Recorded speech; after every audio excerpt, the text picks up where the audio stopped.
Halo guys, welcome back to Korea Reomit bersama orang Korea yang keren.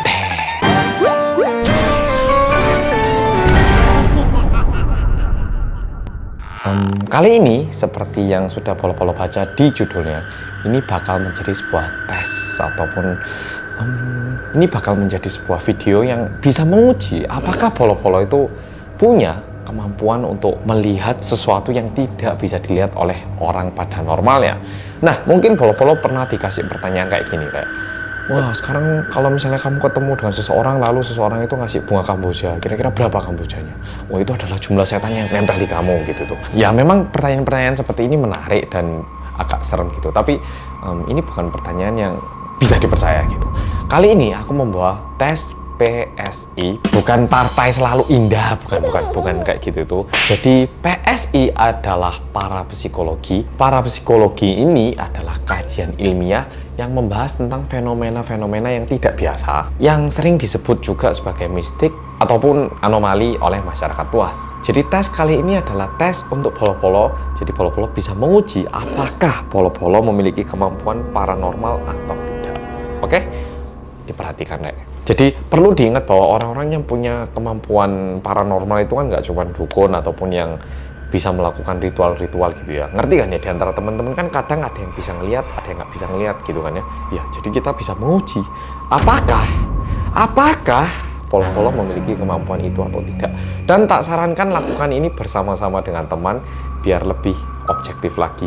Misalnya kita ngelihat sendiri terus kelihatan kan kita nggak nyadar, tapi bayangkan kalau misalnya berlima, ternyata 1 di antara 5 orang bisa melihat dan 1 orang itu bisa jelaskan dia ngelihat apa. Keren toh? Oke, langsung kita mulai. Tapi jangan dianggap terlalu serius ya, Rek, ya. Kita ya have fun aja lah dengan video ini. Jadi aku bakal nunjukin fotonya tempat mistis. Kalau polo-polo tergolong orang yang peka, polo-polo bakal melihat sesuatu yang lain, sesuatu yang tidak bisa dilihat oleh orang-orang biasanya. Kalau polo-polo nggak peka ya kelihatannya ya kayak apa adanya di dalam foto itu. Oke, foto pertama. Foto pertama ini diambil di New Orleans atau Louisiana. Tempat ini adalah tempat meninggalnya anak kecil, ya tentunya anak Amerika, pada waktu itu karena sebuah penyakit di tahun 1769. Dan juga merupakan tempat kematian perempuan Prancis yang mati ditembak di tempat itu pada tahun 1865. By the way, di bagian tempat tidur itu kan ada anak kecil di tempat tidur itu. Kalau itu memang ada ya, jadi jangan kaget karena itu. Bukan itu.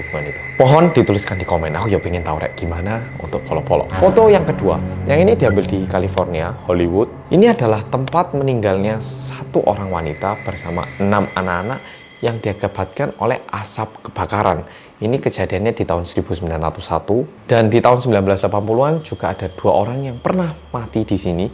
Yang pertama diakibatkan oleh serangan jantung, yang kedua diakibatkan oleh overdosis. Dan katanya kalau yang peka saat melihat foto ini bakal melihat anak kecil yang ya terlihat berusia sekitar 7 tahunan di dalam foto ini tentunya. Kelihatankah anak kecil berusia 7 tahunan? Foto ketiga, yang ini di New Orleans lagi, di Louisiana. Ini foto gang kan ya. Polo-polo coba lihat baik-baik. Apakah polo-polo bisa melihat sesuatu? Boleh diskusikan dulu. Kalau ada yang bilang saya bisa melihat, Anda bohong, karena ini bukan foto mistis. Yang ini jebakan. Yang bohong ketahuan. Yang peka pun seharusnya nggak melihat apa-apa dari foto ini. Foto keempat masih di lokasi yang sama, New Orleans, Louisiana. Yang ini merupakan tempat yang dulunya digunakan sebagai tempat pengadilan. Seorang wanita mati karena ditembak di tahun 1930-an di tempat ini. Terus ada juga cowok yang mati ditembak juga di tahun 1930-an. Di tahun 1940-an juga ada 1 orang laki-laki meninggal karena serangan jantung. Dan kalau polo-polo adalah seseorang yang peka, bakal melihat 2 orang laki-laki bersama 1 perempuan yang menggunakan baju di tahun 1930-an. Foto kelima, ini masih di tempat yang sama, New Orleans, Louisiana. Nggak tahu kenapa kok fotonya banyak dari sini. Ini foto yang diambil di sebuah teater gitu ya, di teater live. Di sini katanya ada 6 anak yang dulunya meninggal karena wabah penyakit. Dan sebenarnya salah satu diantaranya berhasil bertahan hidup, tapi akhirnya juga mati karena dibunuh. Dan ada juga seorang wanita yang mati karena kecelakaan, jatuh dari tempat tinggi. Ada juga perempuan yang pernah menggantung dirinya di sini. Dan katanya kalau polo-polo ini termasuk orang yang peka, bisa melihat 2 anak kecil katanya di dalam foto ini. Foto ke-6, yang ini masih sama, tempatnya masih sama, yakni di Theater Live lagi, di New Orleans itu tadi. Dan katanya, kalau Bolo-Bolo peka di dalam foto ini, Bolo-Bolo bisa melihat seorang wanita dewasa. Ya, jadi tes kali ini kayak gitu, aku bener-bener pengen tahu bagaimana Bolo-Bolo hasilnya. Tolong tuliskan di komen, biar sesama Bolo-Bolo juga bisa lihat hasilnya. Dan jangan lupa di-share ke teman-teman kamu yang katanya bisa melihat, ataupun ya siapapun lah, biar kita bisa tahu seberapa sih akuratnya tes ini. Oke deh, jadi makasih udah nonton. Bahan kali ini sebenarnya adalah bahan yang beredar di internet Korea. Jadi semoga Bolo-Bolo terhibur. Kalau terhibur bilang apa? Ring ding dong. Oke deh, makasih udah nonton dan sampai jumpa di video berikutnya. Bye-bye.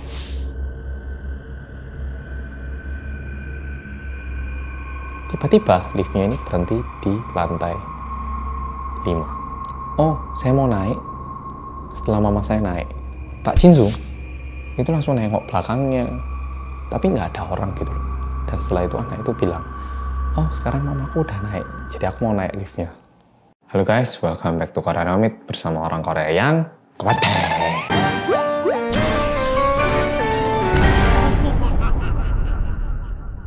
Cerita kali ini jujur serem banget buat aku sendiri karena di rumahku ini untuk masuk ke rumah aku butuh naik lift. Nah buat Bolo-Bolo yang sering naik lift, mungkin ini bisa jadi cerita yang menyeramkan dan membuat bulu kuduk Bolo-Bolo berdiri setiap kali naik lift.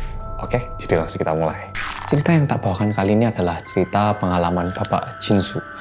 Pada hari itu, Pak Jinsu baru dipromosikan alias naik jabatan. Jadi karena senang, akhirnya dia pergi minum-minum dan makan-makan bareng rekan kerjanya.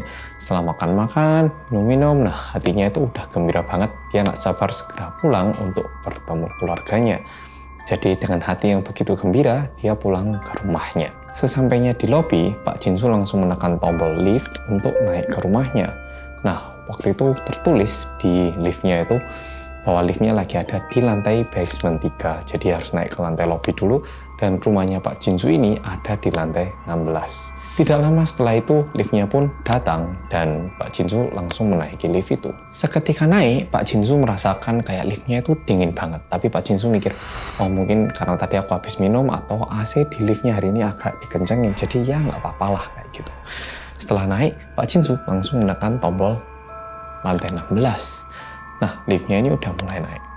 Tiba-tiba liftnya ini berhenti di lantai 5. Di lantai 5 berhenti ting. Nah, Pak Jinsu ini sedikit mabuk, tapi dia langsung kayak buka jalan gitu buat orang yang mau naik ya.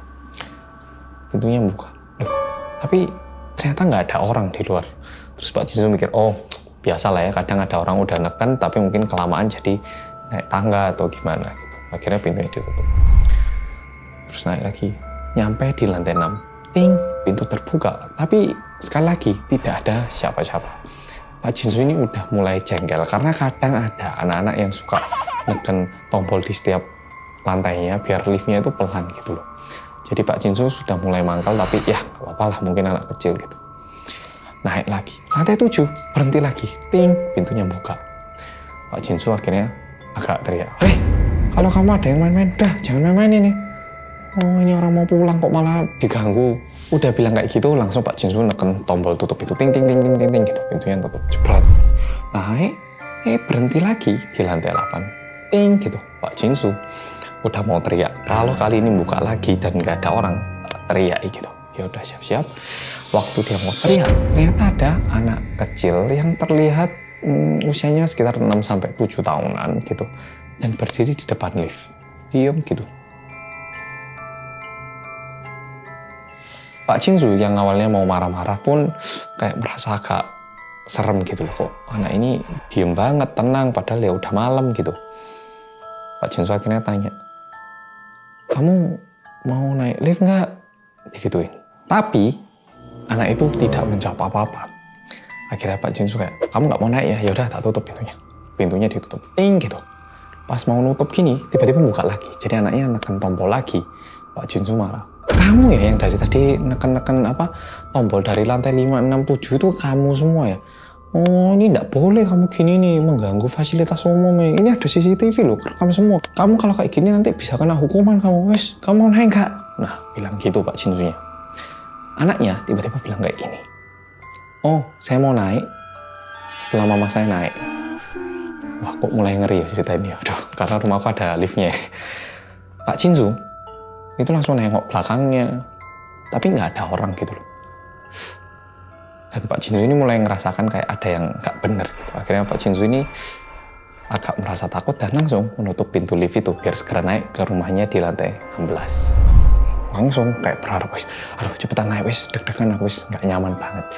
Dan ternyata liftnya tidak berhenti di lantai 9 dan 10. Tetapi di lantai 11 tiba-tiba lampu liftnya mati. Yes, gitu. Dan seketika itu Pak Jinsu langsung meraba-raba tombolnya. Soalnya Pak Jinsu itu berdiri di bagian depan lift gitu. Tahu kan ada pintu, terus di sini ada tombol. Nah, berdiri di sini. Nah, dia itu langsung meraba emergency. Pas emergensinya mau dipencet, untungnya lampunya itu nyala kembali. Jadi Pak Jinsu kan gitu. Dan Polo-Polo tahu kan ya, lift itu kan stainless gitu kan, kayak dari logam gitu, tapi kelihatan pantulan kan ya. Nah, lampunya nyala, dia lihat di pintu karena dia berdiri di depan. Dan dia melihat sesuatu gitu, kayak ada tangan. Nah kan dia ngelihatnya bukan belak-belakan gini, kayak ngelihatnya itu sedikit serong gini kan ya. Pak Jinsu itu udah mulai ngeri dan gak berani noleh, dan cuman bisa berharap segera nyampe di lantai 16. Aku deg-degan ya. Aku yang cerita kok aku yang deg-degan ya Bre. Pokoknya udah kayak gitu, Pak Jinsu itu udah ngerasa dia itu nggak sendiri di lift. Dan tiba-tiba liftnya berhenti lagi di lantai 14. Di situ Pak Jinsu udah hampir semaput. Karena seketika pintunya buka, anak perempuan yang tadi ada di lantai 8 itu pindah ke lantai 14 dan berdiri di depan itu. Dan setelah itu anak itu bilang, oh sekarang mamaku udah naik, jadi aku mau naik liftnya. Aku yang cerita, aku deg-degan ya Bre. Di situ akhirnya Pak Jinsu udah nggak kuat lagi dan langsung keluar lari dari lift itu dan menuju tangga untuk naik ke lantai 16. Jadi dia udah nggak mau naik lift lagi, dia naik 2 lantai. Udah lari sampai di depan rumahnya, dia melihat seorang perempuan rambutnya terurai panjang bersama anak kecil yang tadi ada di lantai 8 dan 14 itu tadi. Dan seketika dia lihat baik-baik, keduanya mulai noleh menghadap ke Pak Jinsu. Akhirnya Pak Jinsu itu dari lantai 16, dia nggak berani masuk rumahnya. Akhirnya dia memutuskan untuk lari kembali turun ke lantai 1 menggunakan tangga. Dan waktu dia lari ke bawah, dia itu bisa mendengar ada suara jejak kaki juga di belakang. Yang satu suara high heel, tok tok tok tok gitu. Yang satu sepatunya anak kecil. Pak Jinsu udah lari dan hampir jatuh, tapi untungnya Pak Jinsu berhasil nyampe di lantai 1 tanpa jatuh ataupun cedera. Ya dia itu masih dikejar, akhirnya dia keluar dari apartemen itu menuju pos satpam yang ada di apartemen itu. Sampai di situ dia langsung ketok pintunya, kayak gini. Tapi nggak ada siapa-siapa ternyata. Dan dia noleh melihat kayak pintu masuk gedung apartemen melalui jendela pos satpam gitu ya. Jadi ini apartemen, di sini ada pos satpam kecil kan. Nah dia itu lari ke sini terus ngetok, nggak ada, terus dia melihat melalui jendelanya gitu loh menuju apartemennya. Aku deg-degan ya sih. Dan akhirnya dia melihat kembali ke arah gedung apartemen. Dan ternyata cewek dengan rambut panjang terurai beserta anak kecil yang tadi itu masih ada di depan pintu depan dan melotot memandang Pak Jinsu. Pak Jinsu itu udah deg-degan setengah mati karena nggak ada yang bisa bantu. Tiba-tiba ada yang pegang. Dan untungnya itu adalah Pak Satpam. Dan ternyata karena Pak Satpam, Pak Jinsu menceritakan apa yang udah terjadi. Dan Pak Satpamnya bilang gini, wah Bapak mungkin karena minum Pak, Bapak ingatannya mungkin agak nggak tepat ini. Udah saya antar rumah aja Pak gitu. Nah Pak Jinsu bilang, ya Pak saya diantar rumah tapi saya yakin ini bukan karena saya mabuk atau gimana, saya minumnya tuh nggak banyak, bilang gitu. Akhirnya Pak Jinsu udah diantar ke rumah dan dia nyampe di rumah, tapi lampu di dalam rumahnya itu nyala semua gitu. Tapi istri dan anaknya ada di rumah. Terus saya tanya, loh kok lampunya dinyalakan semua ini kenapa gitu. Istrinya cerita, biasanya kan kalau kamu pulang kan kamu langsung buka pintu tuh, tapi nggak tahu kenapa tadi itu ada yang ngebel. Nah seketika ada yang ngebel, aku lihat lewat layar interphone kayak gitu ya, mana? Nah kayak gini kan ada layarnya, jadi kalau ada yang ngebel kelihatan ya. Nah di situ ada orang yang sengaja kayak deketkan mukanya dan tak lihat rambutnya panjang, bola matanya pun putih, nggak ada hitamnya. Nah, jadi aku agak takut. Habis gitu tiba-tiba ada suaranya orang lari, sama orang lari pakai heels, sama anak kecil lari. Istrinya bilang gitu. Istrinya nambahkan, habis itu dia langsung nelpon pos satpam sama HP-nya Pak Jinsu, tapi nggak ada yang angkat. Nah, jadi kan orang yang dilihat Pak Jinsu ini juga ternyata ngebel rumahnya dan istrinya melihat ya toh. Akhirnya mereka berdua ini nggak bisa tidur, dan keesokan harinya seketika matahari terbit, mereka berdua ini langsung ke pos satpam untuk ngecek CCTV-nya, kamera di dalam liftnya. Tapi yang terekam di dalam CCTV-nya itu berbeda. Di lift, Pak Jinsu sendiri yang menekan lantai 1, 5, 6, 7, 8, 11, 14, semua itu Pak Jinsu sendiri yang buka pintu sendiri, teriak sendiri. Jadi kayak beda gitu loh sama apa yang diingat oleh Pak Jinsu. Pak Satpam yang nunjukkan CCTV itu langsung bilang, loh kan Pak, mungkin Bapak kemarin mabuk. Tapi kalau misalnya bapaknya itu mabuk, kok bisa istrinya juga melihat hal yang sama? Ya toh. Cerita kali ini kayak gitu, Ren. Aku pengen tanya kepada Polo-Polo, kalau menurut Polo-Polo, kira-kira yang terjadi apa? Dan sebenarnya apa yang dilihat oleh Pak Jinsu dengan istrinya? Apakah mereka kerasukan untuk sementara, atau apakah mereka hanya mabuk? Oke, jadi tuliskan di komen apa pendapat Polo-Polo. Oke, jadi gimana deh video kali ini? Serem nggak? Kalau serem bilang apa? Ring ding dong. Oke deh, jadi makasih udah nonton dan sampai jumpa di video berikutnya. Dan jangan lupa share video ini ke teman kamu yang tinggal di apartemen atau yang ada liftnya. Oke deh, sampai jumpa di video berikutnya. Bye. Kok deg-degan dewi apa oh ya?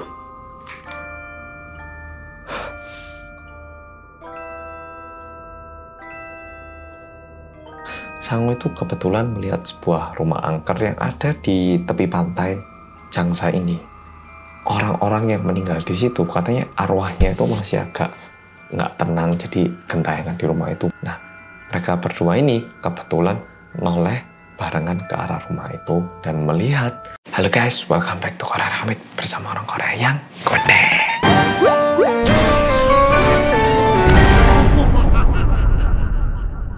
Cerita kali ini berhubungan dengan sebuah rumah angker. Di mana-mana mesti ada kan ya rumah angker gitu.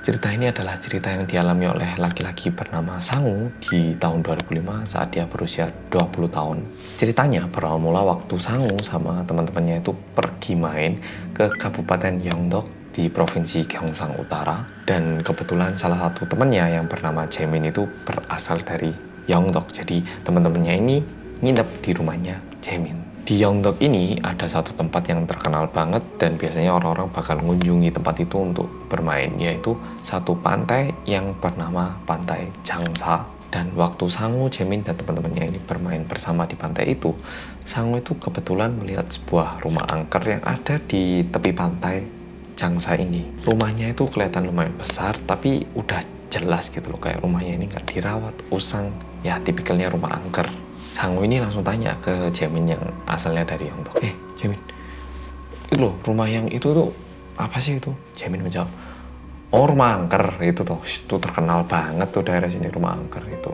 Rumah angker? Terkenal kenapa? Dulu waktu masa perang itu katanya tempat itu digunakan untuk ini loh, tempat pembunuhan massal katanya. Jadi orang-orang yang meninggal di situ katanya arwahnya itu masih agak nggak tenang, jadi gentayangan di rumah itu, makanya jadi rumah angker kayak gitu. Dan seperti yang bisa kita lihat tuh loh, rumahnya kan bagus tuh, lokasinya bagus, kelihatan pantai, tapi bisnis apapun kalau bukannya di situ tuh pasti bangkrut. Dan nenekku sendiri ya bilang itu kayaknya sih dari arwah-arwah itu, makanya bisnis gak bisa lancar di situ. Sangu yang pertama kalinya mendengar itu bilang, kamu gitu aja percaya, lucu kamu, tenggelamin penakut tenggelamin. Nah akhirnya mereka berlanjut untuk bermain dan tetap berguyon di pantai itu. Setelah mereka main-main, cerita tentang rumah angker itu pun mulai dilupakan, kayak udah ganti topik gitu.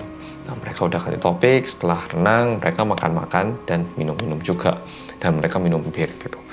Kebetulan waktu itu birnya mau habis gitu. Nah terus kan kayak ngerti tuh ya, kita kumpul sama teman-teman gitu misalnya, masih asik ngomong tapi jajannya habis gitu kan nggak enak. Akhirnya mereka ini main, ayo shoot, yang kalah pergi beli bir gitu ya ke ini supermarket terdekat. Ya udah ayo gitu. Mereka shoot, gunting batu kertas udah shoot.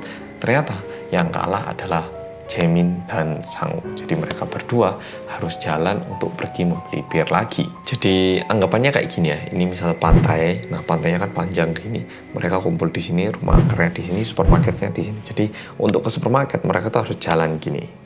Dan karena pergi belinya nggak sendiri, Jaemin dan Sang-woo itu pergi ke sana sambil asik ngobrol gitu. Ini tanya-tanya, ngomong-ngomong gitu. Tengah-tengah mereka jalan, akhirnya mereka juga sampai di depannya ini kan ya, rumah angker tadi.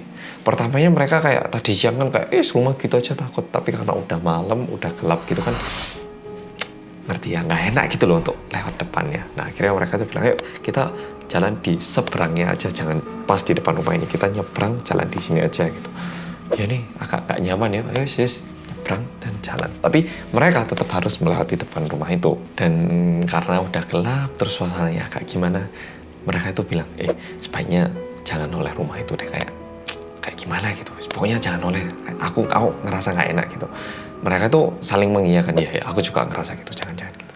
Tapi namanya orang kan kadang kayak pengen tahu terus gak sengaja noleh gitu ya. Nah mereka berdua ini kebetulan noleh barengan ke arah rumah itu dan melihat sesuatu yang membuat mereka berdua membeku di tempat. Dan yang mereka lihat adalah seorang perempuan dengan rambut terurai panjang mengenakan baju warna abu-abu. Pertamanya perempuan itu menundukkan kepala, tapi tiba-tiba perempuan itu memandang ke arah Sang-woo dan Jaemin. Mungkin kayak gini. Sang-woo dan Jaemin yang melihat itu langsung lari sekuat mungkin. Dan yang mereka lihat adalah perempuan, mukanya itu pucat banget putih, pola matanya itu full hitam, nggak ada putihnya sedikit sama sekali. Dan udah gitu, setengah dari mukanya ini dipenuhi dengan mulut kayak joker, jadi kayak besar gitu. Dan 5 menit setelah mereka lari sekuat mungkin, mereka kan juga mulai capek dan lelah ya. Dan logikanya udah jauh dari rumah itu. Jadi mereka coba cek, lihat ke belakang. Ternyata perempuan yang tadi berdiri di dekat jendela itu sekarang berdiri cuman berjarak 10 meter dari Sang-woo dan Jaemin. Dan anehnya lagi, perempuan itu kelihatannya nggak punya kaki, tapi bisa mengejar mereka dengan sangat cepat. Seketika mereka melihat itu, mereka langsung lari. Tapi karena gugup dan kaget, Sang-woo terjatuh kayak kepleset gitu, sedangkan Jaemin terus berlari. Sang-woo yang jatuh itu sebenarnya kesakitan gitu, kayak nggak bisa langsung berdiri. Jadi akhirnya dia nggak bisa berdiri langsung, dan seketika itu dia merasakan sesuatu yang dingin di daerah kakinya, dan ini mulai naik gitu loh ke arah tangannya gitu. Akhirnya Sang-woo yang pertamanya kesakitan merasakan itu, yaitu memilih untuk pura-pura pingsan. Kayak kalau dia bangun dan dia melihat sesuatu hal yang terlalu menyeramkan kan nggak kuat kan ya, jadi dia pura-pura pingsan kayak gitu. Dan tidak lama Sang-woo mulai merasa kayak kayak udah nggak ada sentuhan lagi gitu. Jadi dia merasa kayaknya udah aman deh, mataku coba sih tak buka. Jadi dia coba buka mata pelan-pelan. Yang Sang-woo lihat adalah 2 buah bola mata yang penuh dengan warna hitam. Dan ternyata itu adalah perempuan yang tadi berdiri di samping jendela lantai 2 rumah angker itu tadi. Di situ Sang-woo yang tadinya pura-pura pingsan jadi beneran pingsan. Tiba-tiba ada yang membangunkan Sang-woo. Sang-woo. Dan ternyata Jaemin yang tadinya berlari nyadar kalau temennya itu nggak ada. Akhirnya dia itu lari balik untuk nyari temennya. Karena mereka ini udah ketakutan, akhirnya mereka memutuskan untuk pulang ke rumah aja daripada pergi ke supermarket balik lagi terlalu serem. Mereka putuskan untuk pulang aja. Dan untuk menghindari rumah angker itu, mereka itu harus kayak muter jauh gitu loh. Tapi mereka memutuskan untuk lewat jalan itu. Akhirnya mereka berdua ini mulai ngomong, tadi setengah mati ya. Jaemin bilang, ya tau tadi kamu nggak percaya sih sama aku. Gitu kamu ngecek-ngecek aku gitu. Sang-woo bilang, wah ini bukan main ini semua, ngawur ini. Kayak kekapoan gitu. Dan akhirnya mereka itu udah mulai nyantai gitu. Jadi akhirnya kayak pura-pura nggak tahu, gitu, kayak sengaja teriak-teriak biar bisa melepaskan rasa tegangnya gitu. Terus juga nendang-nendang kerikil ataupun batu yang ada di jalan. Sebenarnya mereka berdua ini jalan dekatnya sungai gitu. Jadi setiap kali Sang-woo nendang batu atau kerikil tadi bakal ada suara kayak cemplung gitu. Tapi tiba-tiba ada satu batu yang dia itu yakin dia itu udah tendang, dia udah sepak, tapi nggak ada bunyinya gitu kayak kok aneh ya, padahal yang barusan batunya juga gede loh. Nah, dia mulai merasa aneh dan coba noleh gitu loh, batunya tadi kemana sih. Dan yang Sangu lihat adalah perempuan yang dia lihat tadi itu ternyata memegang batu itu dan memandangi Sangu dengan senyuman. Sangu yang kaget lihat itu langsung kayak, Min, Jamin. Jamin yang pertamanya dikira dia mau nakut-nakut, kayak, wis lah, jangan guyonan gitu. Sangu bilang lagi, sungguh, lihatin gitu. Tapi Jamin itu tetap aja tidak percaya. Dan waktu itu, seketika itu tiba-tiba perempuan itu mulai lari ke arahnya Jamin dengan suara ketawa yang sedikit melengking gitu ya. Gitu. Sangu yang lihat itu udah gak kuat, akhirnya dia lari dulu, ninggal Jamin. Dan dia lari ke rumahnya Jamin dulu. Sama kayak tadi, Sangu kan udah lari duluan dan dia itu udah nyampe di kompleks rumahnya Jamin sebenarnya. Tapi sesampainya di situ, dia itu mulai khawatir gitu, aduh kok tadi tak tinggal sendiri, dia juga merasa nggak nyaman. Akhirnya dia coba jalan balik lagi ke arahnya Jamin. Sangu ini melihat gitu loh, Jamin itu dari jauh itu jalan tapi kayak pelan-pelan sambil nundukkan kepala lagi. Akhirnya Sangu datengin, sorry ya tadi aku kaget banget ya, lah hantunya itu lo mau ke arah kamu, gak kuat tahu, sorry ya gitu. Sambil nepuin pundaknya Jamin gini. Tiba-tiba Jamin itu angkat kepala dan waktu dia membuka mulutnya, suara ketawa yang melengking itu tadi keluar dari mulutnya Jamin. Itu tadi. Sangu langsung menyadari ini bukan Jamin temanku ini bukan temanku, dan dia akhirnya mulai lari lagi. Akhirnya Sangu cuma bisa mikir, oke, aku tak pulang ke rumahnya Jamin, manggil orang tuanya Jamin dan minta bantuan gitu. Dia akhirnya ke rumahnya Jamin, ngetok, duk. Tante, saya Sangu, temennya Jamin. Dia gedor. Dan tidak lama pintunya itu udah mulai buka gitu. Jadi akhirnya Sangu kayak, aduh gitu. Dan waktu pintunya udah terbuka, ternyata yang membukakan pintu itu adalah. Dan tiba-tiba Sangu ini terbangun dengan bunyi-bunyi yang alami banget, yang kayak suara burung berkicau, bunyi daun-daun bergoyang, terus kayak terik matahari gitu. Terus dia bangun gitu kan. Dia bangun, dia lihat ternyata dia sama Jamin itu kayak berbaring di sebuah halaman rumah gitu. Ini di mana gitu, dia bingung, kayak pangling gitu, tolak. Jamin tanya Sangu juga tanya Jamin, ini di mana kok kita di sini, kenapa gitu. Ternyata mereka itu sebenarnya pingsan di halaman rumah angker itu tadi. Dan selama mereka pingsan, mereka ini dipermainkan oleh arwah gentayangan yang ada di rumah angker itu tadi.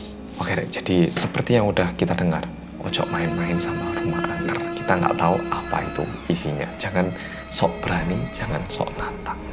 Oke, jadi video kali ini kayak gitu.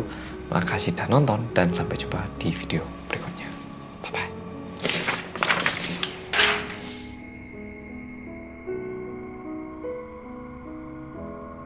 Takut banget aku. Terus dia buka, ternyata di dalamnya ada suaminya yang sudah dimutilasi. Dan dia menekan bel sambil mengangkat kepala suaminya ke depan kamera. Halo guys, welcome back to Korea Remit bersama orang Korea yang kuat.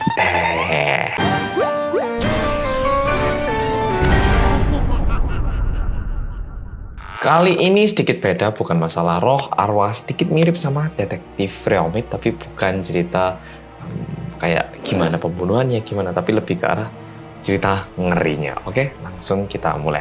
Ini adalah cerita yang benar-benar bikin banyak banget orang jadi takut membukakan pintu kepada keluarganya. Seorang suami terbangun dengan muka yang tidak nyaman, sedikit kayak ketakutan gitu. Nah, istrinya tanya, loh kamu kenapa? Kok mukanya kok kayak ketakutan gitu? Ada masalah tak? Ada apa gitu?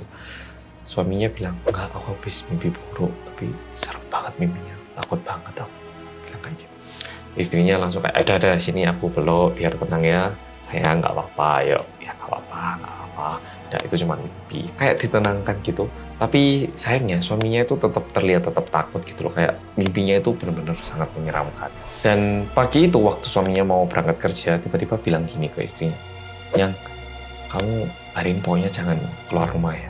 Jangan bukain pintu juga. Jadi kalau butuh apa kamu bilang aku aja. Kalau ada paket pun aku aja yang ngambil. Jadi kamu jangan keluar rumah, oke? Istrinya ya agak bingung, tapi ya langsung tanya kayak, loh emang sampai segitunya tak? Sungguhan tak? Gitu. Suaminya bilang, ya aku ada firasat nggak enak. Pokoknya turutin aja deh pokoknya, oke? Jangan keluar, jangan bukain pintu. Karena suaminya begitu serius dan mendesak, istrinya bilang, ya, ya. Dia nganggukkan kepala dan mengiyakan atas permintaan itu. Nah, untungnya hari itu nggak ada paket yang datang ataupun apapun yang datang, jadi istrinya nggak perlu buka pintu. Jadi kayak, untung deh nggak ada yang datang. Dan karena waktu sudah menunjukkan waktu biasanya suaminya untuk pulang dari kerja, dia udah mulai menyiapkan makan dan ya sambil nunggu gitu loh, bentar lagi datang tak sambut wes gitu. Tiba-tiba belnya itu bunyi. Istrinya ini langsung pergi melihat layar interphone, kayak siapa sih yang ngebel. Dan ternyata yang ngebel adalah suaminya gitu. Jadi ada muka suaminya tapi mukanya itu kayak benar-benar ketakutan gitu. Pucat lagi ya. Barengan dengan itu juga terdengar suara kayak pintunya diketok gitu. Istrinya ini ngelihat layarnya, suaminya itu kayak mukanya itu ketakutan dan nggak berubah, tapi bunyi ketukan di pintu itu ada terus kayak.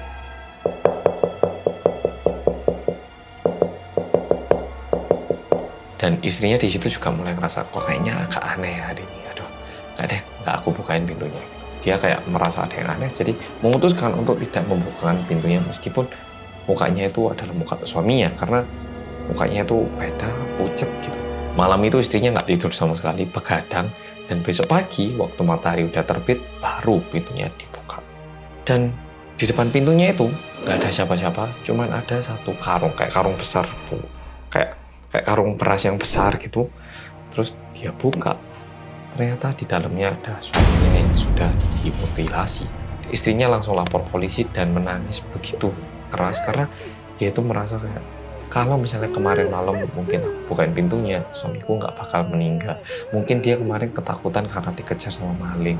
Mungkin dia udah benar-benar takut, udah terpojok, makanya dia ngebel. Tapi kok aku nggak bukain pintu, kenapa sih? Dia itu bersedih kayak gitu. Dan tidak lama polisi datang, polisi mulai menginterogasi, tanya gini-gini gitu. Istrinya bilang, ini kesalahan saya semua, Pak. Saya yang tidak membukakan pintu buat suami saya sendiri. Kalau saya bukakan pintunya mungkin suami saya masih hidup. Bilang kayak gitu. Tapi polisinya malah, enggak Bu. Justru keputusan Ibu untuk tidak membukakan pintu kemarin itu adalah keputusan yang sangat baik.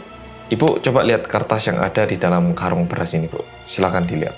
Dan ternyata di dalam karung beras itu ada satu kertas dengan tulisan, dasar perempuan sial, kamu kok pinter sih, kayak gitu. Istrinya yang menangis bilang, maksudnya apa Pak? Kayak gitu. Dan polisi bilang kayak gini, ini adalah pesan yang ditulis oleh pembunuh suami Ibu sebelum meninggalkan tempat ini Bu. Dan pesan ini memang dituliskan khusus buat Ibu. Ibunya kayak, buat saya Pak?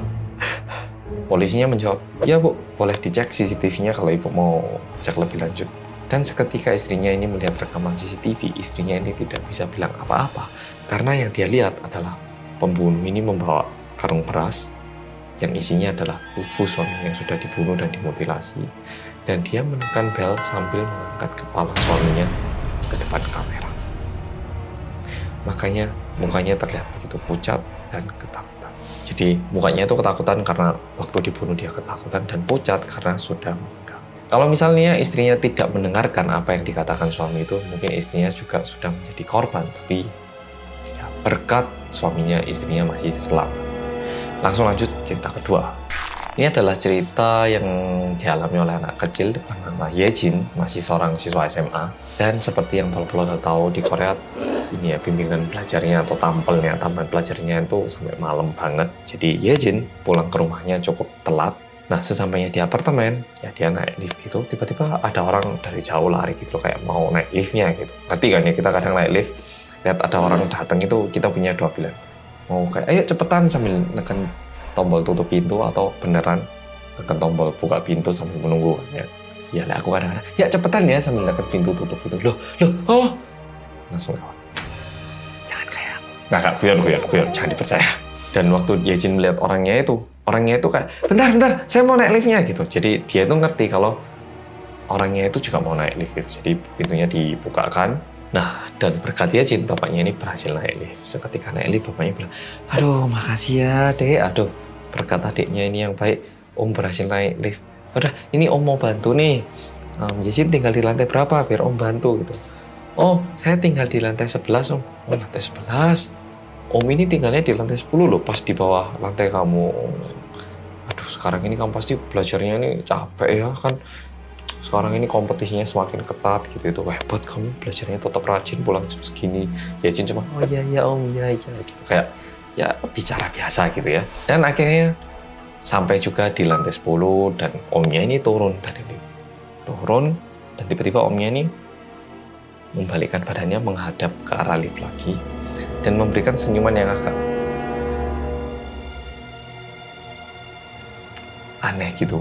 Yejin pertamanya kayak itu kok gitu, kenapa gitu. Omnya itu senyumannya semakin berubah menjadi mengerikan dan ternyata Om itu juga membawa sebuah barang, yaitu pisau dapur. Jadi ternyata dia itu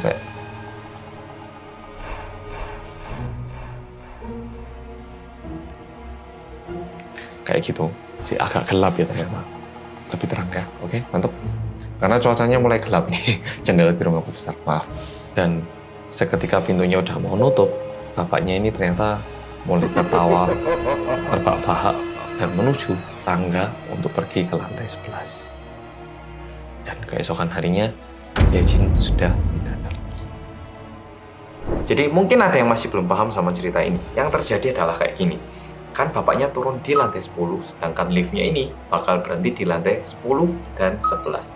Seketika bapaknya turun, bapaknya ini memberikan senyuman yang sedikit mengerikan karena dia sudah membawa pisau dan dia juga tahu bahwa lift ini bakal berhenti di lantai 11. Maka yang dia lakukan adalah naik tangga menuju lantai 11 dan seketika liftnya terbuka, dia bisa melakukan hal yang sudah dia rencanakan. Jadi sebenarnya kejadian ini adalah kejadian yang sangat terencana.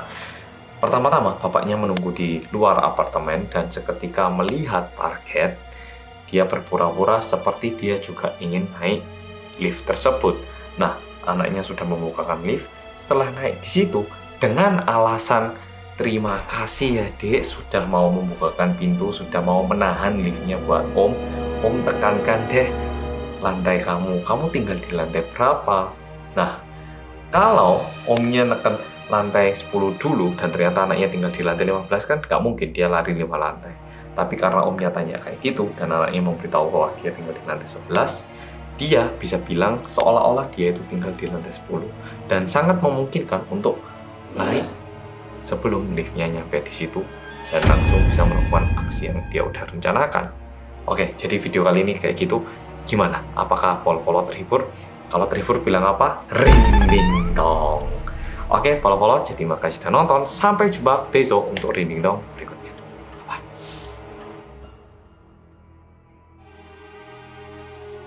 Dan ternyata orang itu menggunakan jas hujan gitu. Dia menemukan dirinya di dalam cermin itu berdarah gitu loh. Kayak mukanya itu ada darahnya. Bahkan dia hampir pingsan.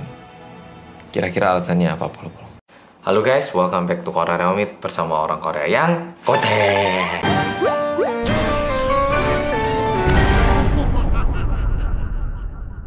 Oke, kali ini tak ceritakan satu cerita ngeri lainnya. Ini adalah ceritanya Yuno. Dia ini bekerja di perusahaan Jepang, orang Korea yang kerja di Jepang gitu. Dia tinggal di situ udah 4-5 bulan karena ada sebuah project. Suatu hari dia karena lembur terus gitu ya, 4-5 hari itu lembur terus karena udah mendekati hari H project itu, dia lembur terus. Dan karena dia udah benar-benar capek, hari itu dia kayak, aduh aku harus cepet-cepet pulang, aku mau istirahat, hari ini udah gak kuat gitu. Nah dia pulang. Perjalanan pulangnya ini sebenarnya makan waktu kayak 20 menit gitu. Tapi kalau dia lewat jalan yang pintas gini, jalan pintas yang sedikit mengerikan ini, bisa jadi cuma 10 menit gitu. Yuno ini mikir, aduh lewat ini nggak ya, lewat ini nggak ya. Tapi dia udah terlalu capek, kayak udah mau pingsan gitu loh. Jadi nggak apa-apa deh aku lewat sini gitu. Nah, dia lewat situ. Jalannya itu kecil banget, jadi kalau ada 2 orang lewat gini, harus kayak gini loh, harus apa ya, kasih jalan gini loh. Nggak bisa lewat bareng gini. Dan dia jalan, tiba-tiba dari seberang itu ada cowok yang datang juga gitu. Udahlah pertama itu.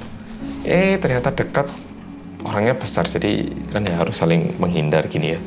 Dan ternyata orang itu menggunakan jas hujan gitu loh. Udah gitu kan malam, jadi nggak terlalu kelihatan. Yuno itu mikirnya kayak, oh biasa lah ya, ada cosplay atau ada apa di Jepang gitu kan lumayan umum. Jadi dia kayak tidak terlalu menghiraukan.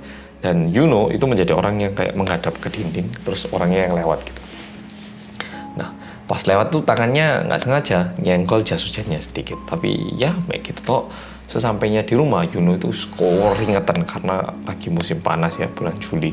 Dia keringetan, dia langsung kayak aduh ngelapin mukanya, gini-gini udah. Dan karena dia pengen cepet-cepet tidur, Yuno itu langsung ke kamar mandi untuk mandi. Tapi dia menemukan dirinya di dalam cermin itu berdarah gitu, kayak mukanya itu ada darahnya. Aduh, dia kaget tuh. Kenapa ini? Terus dia langsung coba lap. Ternyata mukanya itu nggak ada luka. Terus dia cari, loh ini dari mana?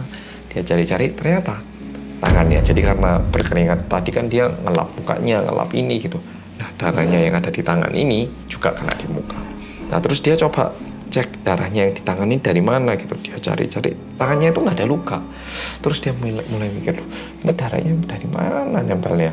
Dan setelah dia ingat baik-baik, ternyata tangan kirinya ini adalah tangan yang tadi nggak sengaja nyenggol jas hujan itu tadi. Dan seketika itu Yuno langsung mulai kaget, ini jangan-jangan darah pembunuhan. Dia udah mulai kayak bingung, bulu kuduknya berdiri dan mikir, ini lapor polisi nggak ya? Aduh lapor polisi nggak ya? Dia mulai bimbang. Tapi dia mikir, mungkin cosplay terus ada ini cosplay terus dikasih darah-darahan gitu ya. Dia mikir, mungkin nggak lah ya, mungkin aku aja yang mikirnya berlebihan gitu. Akhirnya dia tidak melaporkan hal ini ke kepolisian. Dan beberapa hari kemudian mulai muncul di berita bahwa ada seseorang yang meninggal yang tinggalnya itu dekat rumahnya Yuno. Yuno mulai kayak, jangan-jangan pembunuhnya itu yang papasan sama aku, dan darah yang nempel di tanganku ini jangan-jangan adalah bukti pembunuhan ini. Dia mulai mikir kayak gitu. Tapi karena dia juga sibuk, dia mulai enggak lah, lupakan aja, aku tak fokus ke project. Dan untungnya pada malam itu proyeknya berhasil diselesaikan dan Yuno kayak aduh, selesai, lega, aku pengen cepet-cepet pulang mandi wes biar istirahat gitu. Nah dia udah lega gitu. Dia akhirnya pulang mandi, udah mau tidur, tiba-tiba ada yang ngebel. Dia lihat layarnya nih, ternyata polisi yang datang. Dia mulai deg-degan, waduh jangan-jangan aku diminta kesaksian atau aku dicurigai atau gimana. Dia deg-degan, tapi aduh nggak apa-apa deh, dia bukain pintunya.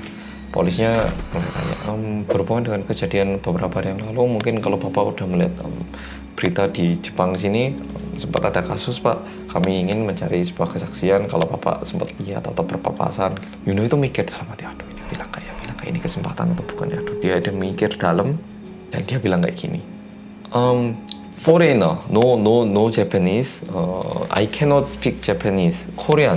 Dia bilang kayak gitu ke polisi, dan polisi yang pertamanya berusaha untuk terus mencari kesaksian, akhirnya nyerah gitu, ya udahlah nggak apa-apa, dan meninggalkan rumahnya. Yuno malam itu tidur dengan tidak nyenyak. Dia tidur tapi di dalam mimpinya dia bertemu korban yang dibunuh, dan kayak korbannya ini marah-marah ke dia, karena kamu arwahku masih nggak tenang, kamu seharusnya bilang ke polisi gitu.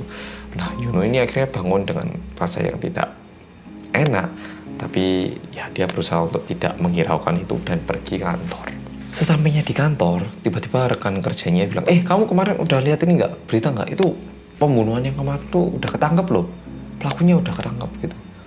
Dia kayak oh ya. Terus rekannya bilang, ini loh ada fotonya juga, kamu lihat aja. Oh iya, lihat. Dia juga pengen tahu kan ya. Rekannya bilang, wih kamu kalau lihat mukanya kaget loh, kamu mukanya itu kayak orang kalem, nggak kayak pembunuh. Gimana? Dicari gitu.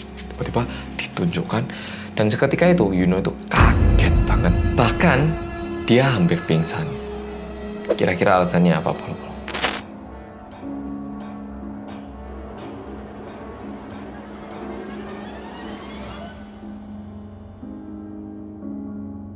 Karena muka pembunuhnya itu sama dengan mukanya polisi yang datang ke rumahnya Yuno kemarin malam. Ternyata yang terjadi adalah pembunuhnya ini lihat mukanya Yuno, dan dia ingin memastikan kalau Yuno ini tidak dilapor ke polisi. Akhirnya dia berpura-pura menjadi polisi dan ke rumahnya Yuno. Kalau Yuno waktu itu bilang apa yang dia saksikan, kemungkinan besar dia dibunuh. Tapi karena dia menutupi hal itu, untungnya Yuno tidak dibunuh.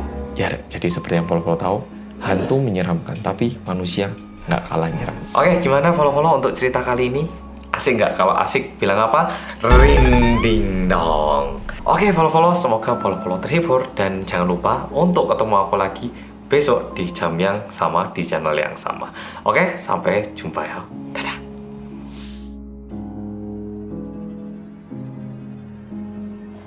Seketika itu, tiba-tiba di kolom komentarnya itu orang-orang mulai memberi komentar yang lebih menyeramkan lagi. Wah, ini jangan-jangan cuman orang-orang yang peka nih yang bisa mendengarkan nih. Aku nggak dengar suara apa-apa tuh. Hei!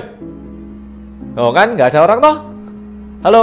Halo guys, welcome back to Korea Remit bersama orang Korea yang kompeten.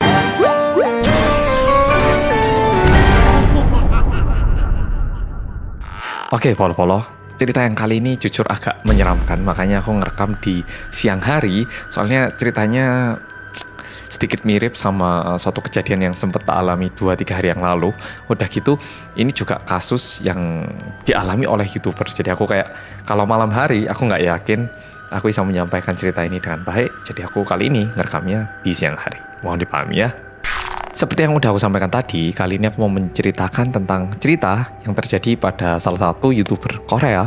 Kita bilang aja namanya Suhan. Suhan ini bisa dibilang masih YouTuber baru, subscribernya masih ribuan, dan konten-konten yang dibuat oleh Suhan ini adalah konten-konten gaming. Kadang dia nge-game sendiri, kadang dia juga mengkomentari game-gamenya orang-orang yang profesional.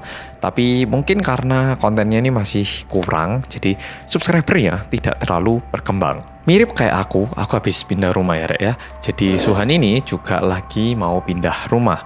Kamar sebelumnya itu kecil banget dan waktu itu dia lagi cari-cari tempat tinggal baru. Bukan apartemen yang besar, tetap satu ruangan gitu kayak kamar kos, tapi yang lebih besar atau lebih luas. Dan waktu dia nyari-nyari, akhirnya dia menemukan satu tempat yang kamarnya lebih luas, lebih memuaskan. Udah gitu, harganya lebih murah. Karena harganya ini lebih murah dibandingkan kamar-kamar lainnya, kayak dibanding harga pasar itu lebih murah, Suhan itu nanya gitu loh ke pemilik rumahnya. Kan aneh kan ya, harga barang lebih murah itu. Prinsipnya itu ada barang yang mahal tanpa alasan, nggak ada barang yang murah tanpa alasan. Nah, jadi Suhan tanya, tapi kenapa sih Bu kok bisa harganya lebih murah? Ibunya yang punya atau pemilik rumah itu menjawab seperti ini. Kayaknya soalnya ini rumahnya kan ini nih banyak kamarnya, dan kamar yang ini lokasinya itu di pojokan, sedangkan orang-orang itu banyak yang nyari yang depan gitu loh, yang langsung di depan gitu, terbuka gitu. Oh, jadi ini cuman karena posisinya Bu ya, tapi kamarnya bersih, luas gitu kan ya Bu? Iya, kamarnya sama, besar, luas, cuman di pojokan aja. Oh iya, sama biasanya kan orang-orang lewat agen. Tapi kalau adiknya ini kan langsung sama yang punya, jadi lebih murah lagi. Oh gitu Bu, kalau gitu nggak masalah sih buat saya Bu. Ya Bu, saya ambil aja deh kamarnya. Suhan memutuskan untuk langsung menyewa tempat itu. Setelah dia kontrak, dia udah pindah ke rumah itu, dia melihat ruangannya yang lebih luas, dia tuh merasa kayak lebih semangat lagi untuk bekerja. Dan dia bilang ke dirinya sendiri, oke, semangat menuju silver button. Kayak gitu. Di sore hari, seperti biasanya Suhan mulai live di YouTube dan melakukan kerjaannya. Ya, mungkin ada intronya Suhan atau Suhan kayak gitu. Dia melakukan opening channel dan melakukan live, dan waktu itu kebetulan dia lagi mengkomentari permainan gamenya orang-orang profesional. Udah dapat rumah baru, dan juga kebetulan hari itu yang nonton lumayan banyak, ada 200 orang. Jadi Suhan itu lagi semangat-semangatnya.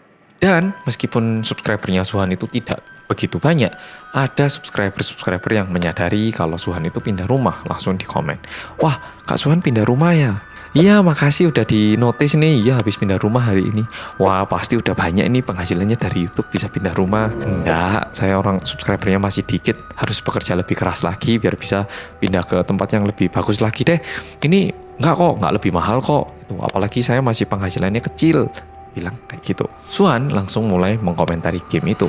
Oke, sekarang pertandingannya antara Poker melawan Foxy, pendatang baru yang menantang champion sebelumnya. Wah, kayak gitu. Suhan mulai melakukan pekerjaan seperti biasanya. Tapi anehnya, dia mulai membaca komentar-komentar yang aneh. Tiba-tiba ada yang komen, kok berisik ya? Setelah itu ada juga yang komen, oh mungkin habis pindahan mungkin, jadi ini loh, lagi ngundang teman-teman mungkin.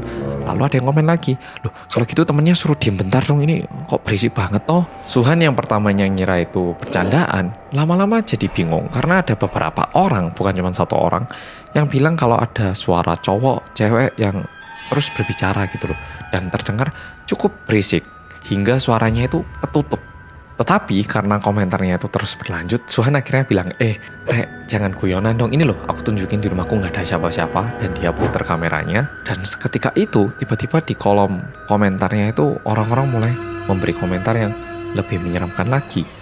Loh, kok beneran nggak ada? Lah ini suaranya siapa? Loh, ini beneran nggak ada orang ya ternyata ya? loh lah ini suaranya apa nih kayak gitu. Karena ini live dan ini bukan tempat tinggal mereka, penontonnya itu pada mulai kayak, wih gila keren nih, ini horor banget, ini suaranya siapa gitu. Jadi yang nonton itu malah keasikan gitu loh. Sedangkan Suhan yang tinggal di situ mulai cemas. Udah gitu, Suhan ini adalah orang yang nggak suka hal-hal yang berbau mistis ataupun misteri gitu. Jadi dia itu langsung takut, bulu kuduknya itu berdiri semua. Dan karena Suhan udah mulai kayak nggak bisa fokus, dia memutuskan untuk menghentikan live-nya di situ. Dia langsung bilang,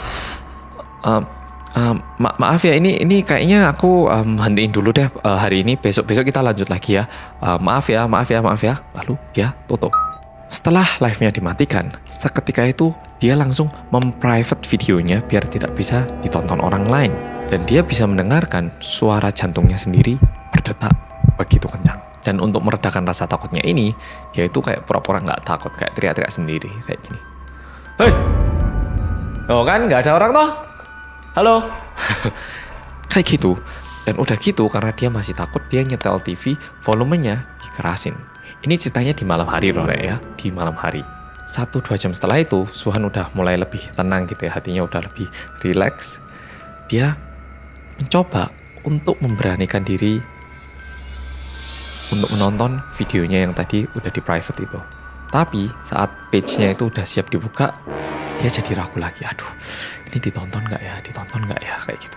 Tapi Suhan tahu, mau nggak mau, besok itu dia perlu menjelaskan situasi ini kepada subscribernya. Jadi dia akhirnya memberanikan diri untuk menonton videonya sendiri. Dimulai dengan kayak video, selamat datang ke channel Suhan dan bla bla bla gitu. Dan dia tonton terus. Saat udah kayak menit ke-15, mulai ada komen pertama yang bilang, kok ada suara berisik sih? Nggak kedengaran loh suaramu. Dan dia mulai cemas. Tapi ada penonton lain yang bilang kayak, kamu haters ya? Nggak ada suara apa-apa kok komen kayak gitu. Ah, nggak jelas kamu nih. Jadi Suhan kayak, oh berarti mungkin alat nontonnya orang itu yang ada masalah. Tetapi setelah itu, cukup banyak orang lain yang juga bilang kalau ada suara-suara aneh. Kayak, ini ada teman-teman kamu ya? Ini kok berisik kenapa sih? Di samping itu, ada juga subscriber lain yang mendukung Suhan. Kalian ini ngapain sih nggak ada suara-suara aneh kok bilang gitu? Wah, ini bikin nggak konsen nih komentarnya ini. Jadi, ada dua pihak. Jadi setelah dilihat baik-baik, ada sekitar cuma 4 atau 5 penonton yang bilang kayak gitu. Dan Suhan waktu menonton, dia tidak mendengar suara apapun, kecuali suaranya sendiri. Tapi komen-komen itu terus ada yang bilang, loh kok sekarang mereka malah mulai ketawa ke TV sih?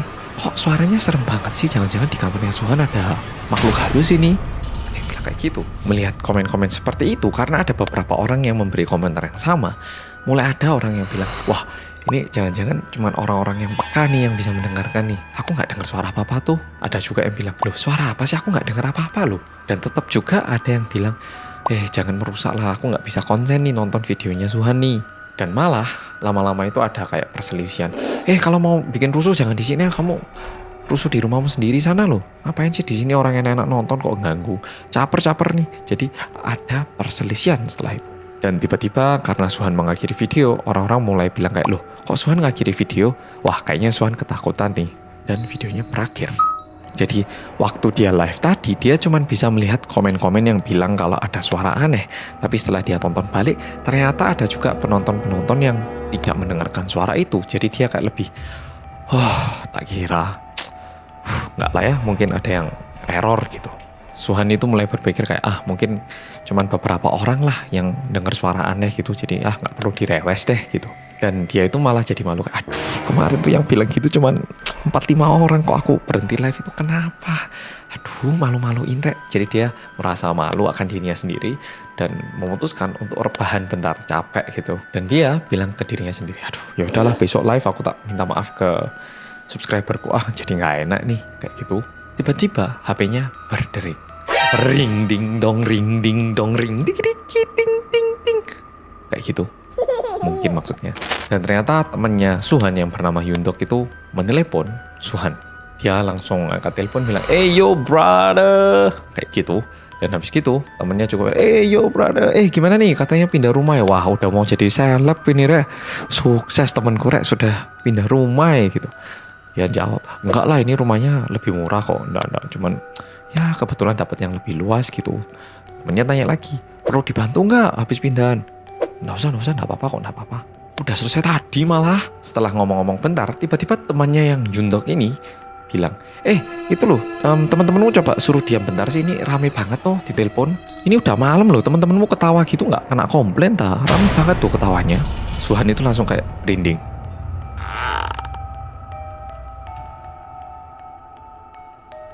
Menyapu badannya dari kaki yang kanan ke kaki yang kiri, perlahan ini mulai naik terus. Suhan, tolong baca komen ini. Pindahkan kasurmu ke bagian tengah ruangan, jangan sampai kasurmu bersentuhan dengan dinding. Terus mukanya itu merah-merah kehitam-hitaman gitu. Suhan yang pertamanya ngira itu bercandaan, lama-lama jadi bingung karena ada beberapa orang, bukan cuma satu orang, yang bilang kalau ada suara cowok, cewek yang terus berbicara gitu loh, dan terdengar cukup berisik. Jangan guyonan dong, ini loh aku tunjukin di rumahku nggak ada siapa-siapa. Dan dia putar kameranya. Ini udah malam loh, teman-temanmu ketawa gitu nggak kena komplain ta? Rame banget tuh ketawanya. Suhan itu langsung kayak merinding.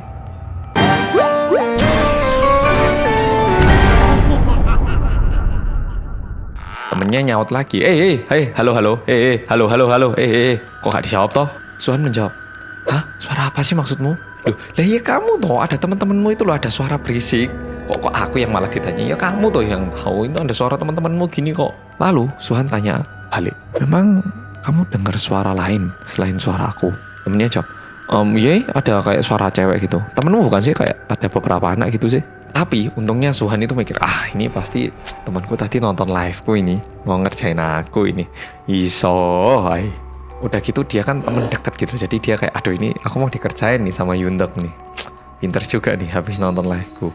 Suhan nyaut, kamu tadi nonton liveku ya? Yundok jawab lagi, hah, livemu? Hah, maksudnya? Dia langsung kayak gayamu pura-pura nggak ngerti. Iya tadi aku takut, terus jangan dikerjain terus udah nggak usah udah ini udah malam lagi, udah tak tidur aku, besok aja lain kali kamu kesini, oke? Oke deh, ya udah ya, bye. Teleponnya mati. Setelah itu Suhan langsung mikir kayak aduh aku punya temen ya kayak gitu, seharinya ada aja. Nah karena dia udah merasa lelah, akhirnya dia tertidur. Di tengah-tengah tidurnya Suhan ini terbangun karena dia merasa sedikit ada rasa sakit di bagian perutnya, tapi bukan kayak sakit perut yang harus ke toilet gitu, sakit perut yang agak beda. Akhirnya dia terbangun, tapi terbangunnya itu bukan yang melek, tapi yang kayak masih merem tapi dia udah sadar gitu. Dia merasa kayak perutnya itu sakit. Dan tiba-tiba Suhan mulai mendengar suara-suara aneh terus terdengar. Awalnya Suhan ngira kayak wah kayaknya aku ngelindur ini ya, kok ada suara-suara aneh gitu. Tapi suara-suara aneh itu terus berlanjut hingga Suhan itu benar-benar bangun, cuman matanya belum melek.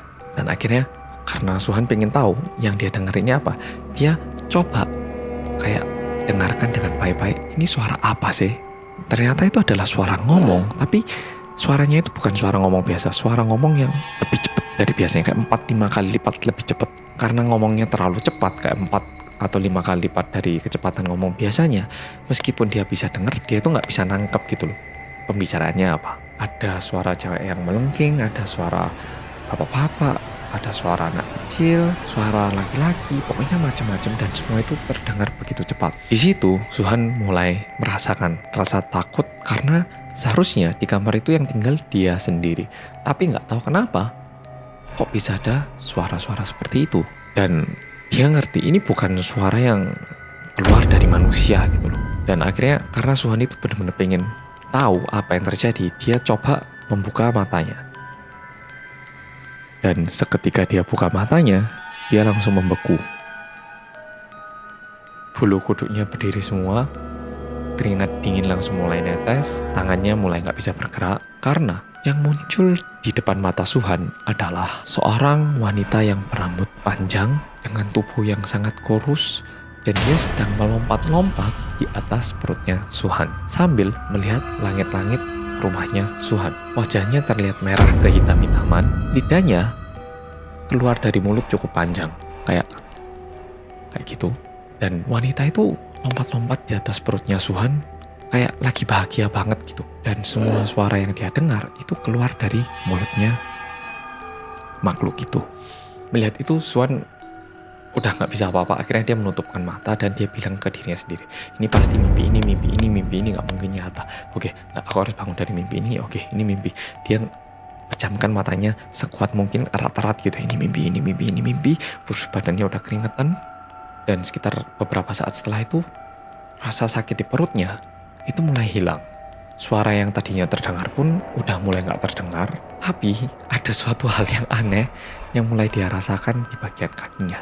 Dan yang dia rasakan di bagian kaki adalah rambut. Seolah-olah rambutnya ini menyapu badannya. Dari kaki yang kanan ke kaki yang kiri. Perlahan ini mulai naik terus ke badannya bagian atas. Hingga terasa di tangan kanan, tangan kiri, dan bahkan di lehernya. Nafasnya itu mulai nggak stabil kan.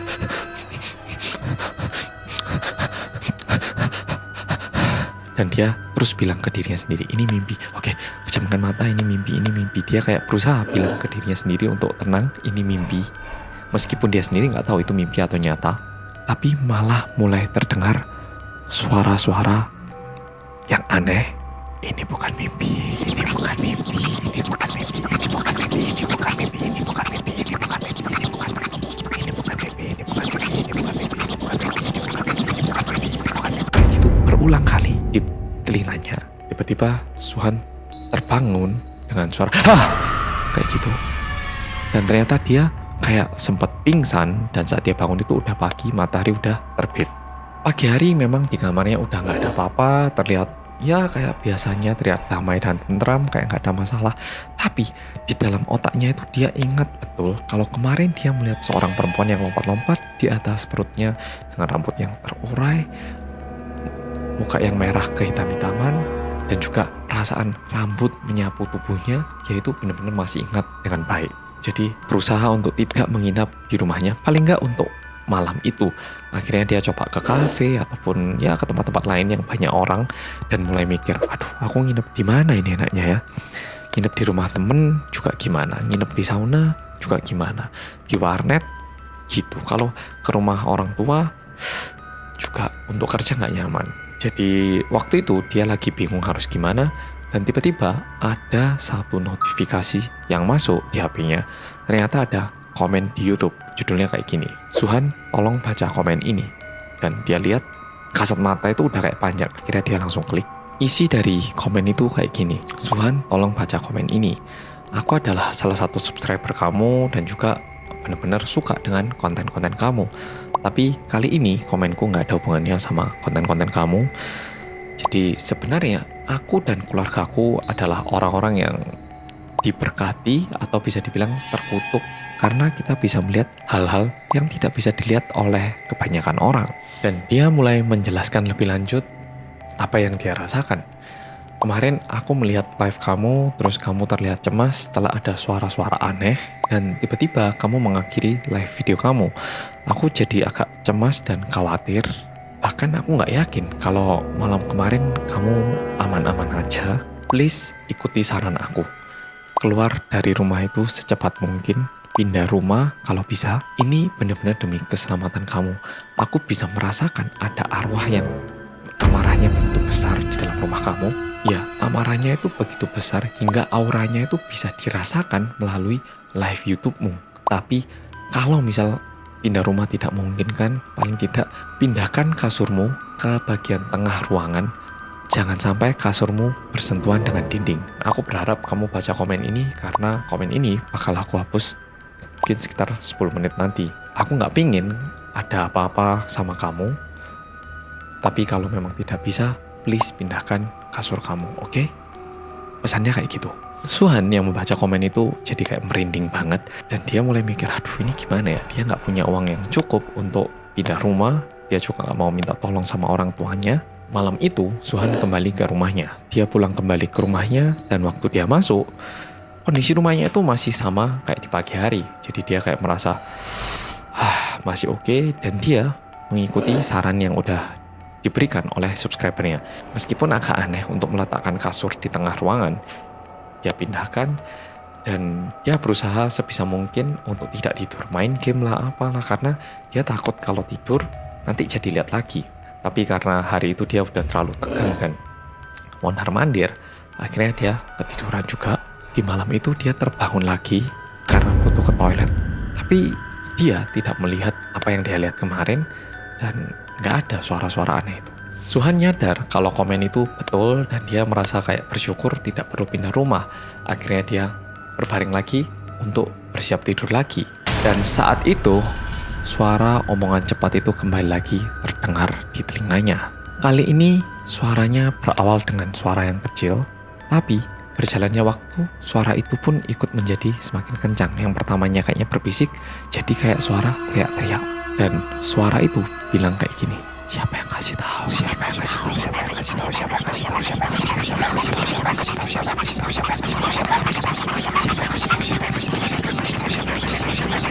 Suhan berusaha sekeras mungkin untuk tidur, dan keesokannya dia langsung pergi ke salah satu agen properti untuk menyewakan kembali tempat tinggalnya selama periode kontrak yang sudah dia lakukan. Sesampainya di agen properti, dia bilang, oh ini mau disewakan kembali karena ada alasan pribadi, jadi nggak bakal ditempati. Orang agen propertinya bilang, tapi sekarang lagi jarang yang nyari rumah, tapi kita coba bantu. Dan dia tanya, oh ya tadi alamatnya mana? Bisa diulangi lagi? Suhan memberitahu, oh di jalan ini, gedung ini. Bapaknya tanya lagi, unitnya? Suhan menjawab, unit 207 pak. Tiba-tiba tangan bapak properti yang menulis itu berhenti dan menoleh ke arah Suhan. Pak propertinya bilang, wah, Ibu Tama itu ternyata kamar itu disewakan langsung toh. Gak bisa ngomong aku. Suhan yang kebingungan tanya, ada apa pak? Kok bilang gitu? Kenapa pak? Bapaknya bilang, ya gak mungkin sih diberitahu, tapi pasti gak diberitahu kan? Aduh, itu ibunya itu udah saya bilangi kamarnya mending didoain dulu, jangan disewain. Itu orang mata duitan itu bener itu, kok langsung disewakan? Itu gimana sih? Suhan ya nggak paham, langsung kayak, maksudnya apa sih pak? Saya nggak paham. Pak properti itu pertamanya ragu-ragu, kayak dibilangnya atau enggak. Tapi bapak itu mulai membuka mulutnya dan bilang, ya jadi sebenarnya sekitar 3 minggu yang lalu, nyonya itu yang punya rumah itu ngasih tahu saya kalau ada satu mahasiswi, dia itu habis hamil sama pacarnya. Nah pacarnya ini ngajak untuk mengaborsi anaknya ini. Nah setelah diaborsi, pacarnya ini kabur ke luar negeri. Akhirnya mahasiswinya ini menggantung dirinya sendiri di situ. Dan karena pemilik rumahnya nyadar anaknya nggak pernah kelihatan, yang punya ini manggil polisi untuk buka kamarnya gitu. Waktu itu anaknya ditemukan dalam kondisi lidahnya ini udah keluar banyak, terus mukanya itu merah-merah kehitam-hitaman gitu. Ya pokoknya kasihan itu anaknya, aduh padahal masih muda, mahasiswi itu. Ini alasannya kenapa aku nggak mau bicara ini malam hari. Soalnya sungguhan aku udah pernah ngerasain hal yang agak mirip kayak gini di malam hari. Ya kayak gitu. Oke follow-follow, gimana cerita kali ini? Apakah merinding? Kalau merinding bilang apa? Rinding dong. Oke follow-follow, makasih sudah nonton dan sampai jumpa di Rinding Dong berikutnya. Bye-bye.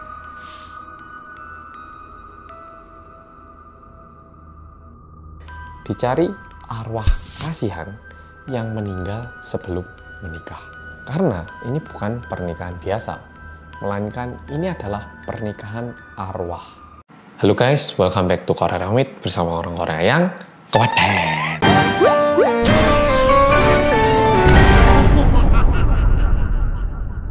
Seperti biasanya, hari ini aku membawakan cerita yang gimana ya nyebutnya ya, bisa dibilang cerita aktivitas mistis yang terjadi di Korea. Jadi ada iklan di koran yang tulisannya kayak gini, dicari arwah kasihan yang meninggal sebelum menikah. Pasti bol-bol mikir, ini apa ini? Iklan apa? Iklan ini adalah iklan yang mencari pengantin. Lah, tapi kok orang mati kenapa? Karena ini bukan pernikahan biasa, melainkan ini adalah pernikahan arwah. Ya pernikahan arwah itu apa sih emangnya? Mungkin ada yang tanya gitu. Pernikahan arwah adalah pernikahan antara dua orang yang sudah mati. Jadi pengantin pria sama pengantin wanitanya, dua-duanya udah mati dan dilakukan pernikahan arwahnya. Jadi arwah kedua orang yang sudah meninggal ini yang dinikahkan. Sekarang pasti ada yang bingung. Lah kenapa kok orang mati dinikahkan itu kenapa? Untuk membahas ini, aku perlu menjelaskan dua jenis hantu yang ada di Korea. Yang pertama adalah Chonyo Gishin, yang artinya adalah hantu perawan. Kalau di Indonesia kan mungkin mirip sama kuntilanak. Ini adalah hantu yang paling umum, paling lazim, kayak semua orang tahu gitu. Ciri-cirinya Chonyo Gishin ini, rambutnya itu panjang, terurai, tapi tidak rapi. Udah gitu, sering menggunakan sobok. Itu adalah hanbok yang warnanya putih. Kadang-kadang bajunya itu juga bisa berwarna merah, yang diakibatkan lumuran darah. Kalau misal seorang perempuan itu meninggal sebelum menikah, itu dipercaya akan menjadi Chonyo Gishin. Untuk memahami lebih lanjut, kita bisa melihat sejarah Korea. Kalau zaman dulu itu perempuan kan bisa dibilang lebih lemah ya dibanding laki-laki, baik secara fisik maupun secara hukum. Kayak laki-laki itu dijunjung lebih tinggi gitu. Sehingga perempuan menjadi lebih rawan untuk mengalami hal-hal yang tidak adil. Contohnya kayak pembunuhan dan juga pemerkosaan. Itu alasannya kenapa dulu banyak perempuan yang dibunuh tanpa alasan yang jelas. Dan bahkan tidak diketahui pembunuhnya siapa. Dengan alasan mereka ini perempuan, kematiannya itu kayak nggak digubris gitu loh. Kayak ya udahlah, kayak gitu. Sehingga muncullah hantu Chonyo Gishin itu tadi. Jadi kalau Chonyo Gishin sudah menemukan targetnya, dia itu akan mengganggu orang itu biar tidak bisa menikah. Dan orang-orang dulu saking takutnya akan Chonyo Gishin ini, kalau ada perempuan yang meninggal sebelum menikah, perempuan itu bakal dikubur bareng-bareng dengan boneka laki-laki. Hantu kedua yang perlu kita ketahui adalah Mongdal Gishin. Sama, kalau ini adalah hantu perjaka. Jadi ya bener-bener kebalikannya, cowok yang meninggal sebelum menikah. Berarti lah aku nganu tadi Mongdal Gishin lah. Itu cowok men ya, Mongdal Gishin.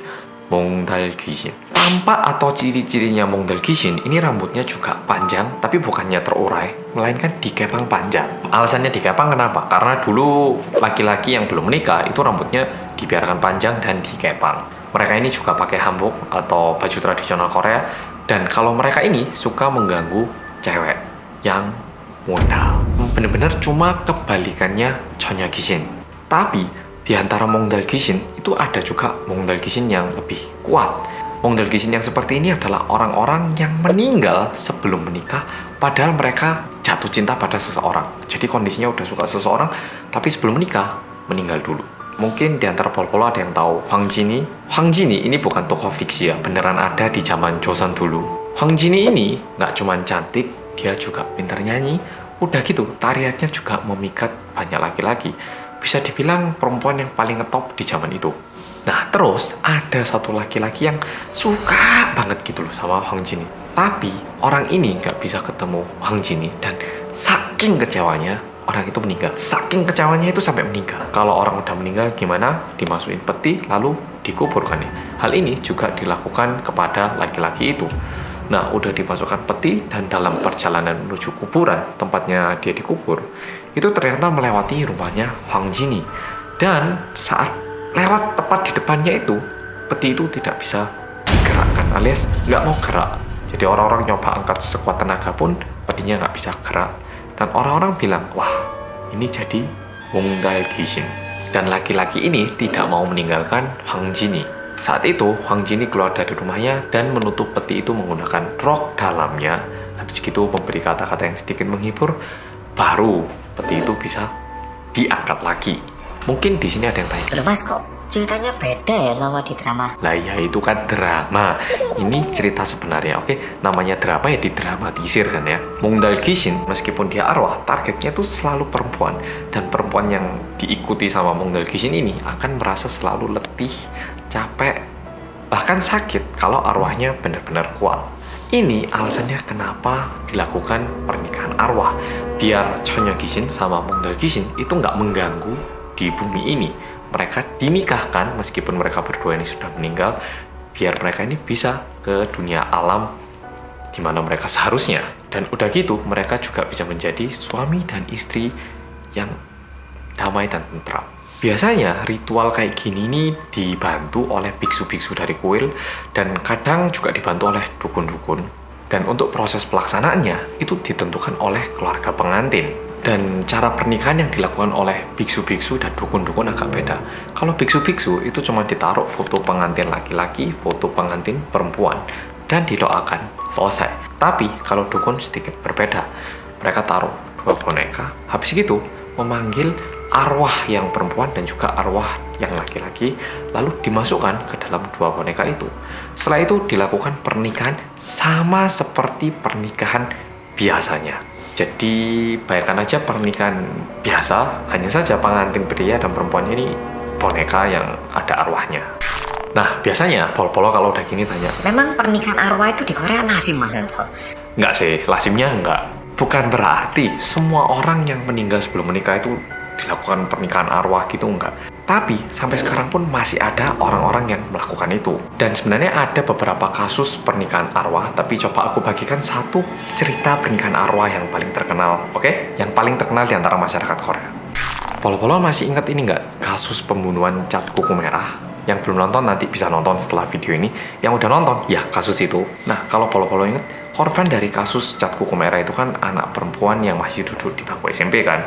Arwahnya dia ini dinikahkan dengan seorang pemuda yang bernama Hong, yang juga meninggal beberapa tahun sebelumnya saat hamil. Kok bisa dinikahkan, gimana ceritanya? Jadi waktu kasus cat kuku merah itu terjadi, orang tuanya ini kan nyari anaknya tentunya kan ya. Jadi juga pasang spanduk, pakai brosur, pokoknya semua media yang ada itu digunakan untuk mencari putrinya. Karena orang tua kan pasti berharap anaknya masih hidup kan ya. Dengan harapan kalau ada orang yang menemukan anaknya dihubungi gitu. Dan kebetulan orang tua Hong yang juga kehilangan putranya beberapa tahun lalu itu tinggal di sekitar itu. Jadi satu ya deket lah gitu ya. Pertamanya orang tua Hong itu menghubungi karena mereka itu juga tahu gimana sih rasanya kehilangan anak. Sehingga mereka itu menghubungi untuk mau membantu secara sukarela. Jadi orang tua Hong itu bantu bikin spanduk, bantu bagikan brosur, pokoknya membantu terus sehingga orang tuanya Hong sama orang tuanya yang korban cat kuku merah ini menjadi lebih akrab. Dan kebetulan kedua orang tua ini beragama Buddha dan bahkan mereka pergi ke kuil yang sama. Nama kuilnya adalah Hyundengsa yang ada di Kabupaten Gapyeong di Provinsi Gyeonggi. Ada satu biksu yang datang terus bilang gini, bagaimana kalau misalnya kedua anak ini yang meninggal sebelum menikah ini dinikahkan aja arwahnya untuk melepaskan rasa dendam ataupun rasa marahnya, biar mereka berdua ini pun juga bisa pergi ke alam baka dengan rasa yang tenang. Akhirnya kedua orang tua yang kehilangan anaknya di usia muda ini setuju untuk menikahkan arwah anaknya. Sehingga pernikahan arwah ini dilakukan di bawah pimpinan biksu-biksu kuil. Pernikahan arwah ini juga sebenarnya sempat viral di antara netizen Korea. Karena sempat ada satu perempuan yang nulis di internet gitu ya. Karena cewek ini di dalam mimpinya itu terus-menerus dikejar oleh laki-laki yang terlihat usia 40-an dan badannya itu tercapek-capek. Udah gitu juga ada darahnya. Dan padahal perempuan ini nggak pernah lihat cowok itu gitu loh. Dan cowok ini terus ngejar cewek ini di dalam mimpi sambil bilang istriku, istriku, istriku. Karena ceweknya ini merasa tidak nyaman, diganggu terus gitu ya di dalam mimpinya. Akhirnya mamanya membawa anak ini ke dukun. Seketika cewek itu masuk ke ruangan dukun itu langsung bilang, kenapa kamu kok nikah sama orang mati? Bilang kayak gitu. Tentu cewek itu dan mamanya kaget, loh kok bisa bilang kayak gitu? Lalu bertanya balik ke dukun itu. Dukunnya langsung bilang, aku kelihatan ada cowok usia 40-an yang nempel di sebelah kamu. Dan bilang dia itu udah nikah sama kamu. Dan cowok ini matinya diakibatkan karena kecelakaan mobil. Iya, tapi dia sekarang ini ngakunya suami kamu dia. Cewek itu kaget langsung menceritakan mimpi buruk yang dia alami akhir-akhir ini. Dukun itu tanya, kamu pernah memberitahu Saju kamu nggak? Ceweknya bilang, nggak pernah. Oh, by the way ada yang nggak paham Saju. Jadi Saju itu kalau kayak aku, misalnya nama aku ini apa, terus dalam tulisan hancanya kayak apa, aku ini lahir di tanggal berapa, di jam berapa, gitu itu. Jadi informasi pribadi tentang aku itu. Nah, dukunnya ini tanya, ceweknya bilang enggak. Terus dukunnya bilang, coba kamu ingat baik-baik. Yakin nggak?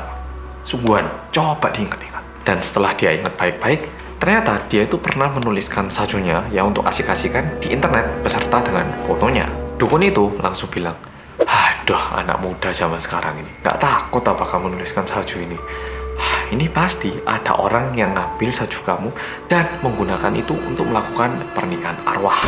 Jadi kamu ini udah dinikahkan sama cowok ini. Ada orang yang pakai itu. Ada aja orang yang membeberkan sajunya dengan tangannya sendiri. Ini kok ada sih? Dukunnya malah bilang kayak gitu. Mamanya langsung tanya, loh emangnya bisa hanya menggunakan saju dan fotonya? Dukunnya jawab gini, ya bisa aja. Kadang ada orang tua yang egois. Pokoknya anaknya meninggal dan belum menikah, ambil aja sajunya orang, biar anaknya jadi lebih tenang.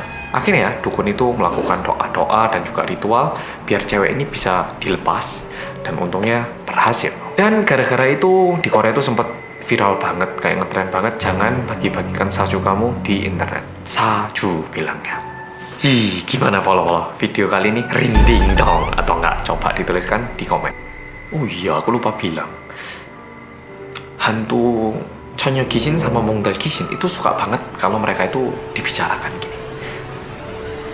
Jadi hati-hati Rek ya, karena follow dan dengerin, hati-hati aja. Karena mereka bakal mikir, kayaknya ada orang yang tertarik sama aku. Oke Rek, jadi video kali ini sampai sini. Sampai jumpa di video berikutnya. Bye-bye.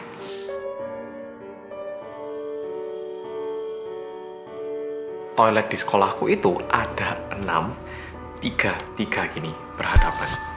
Tapi tiba-tiba lip balm itu menggelinding masuk kembali ke tempatku. Nah, aji kang 갔어. Halo guys, welcome back to Korean Amit bersama orang Korea yang koden. Ya, koden. Tangannya tadi gini ya. Maaf.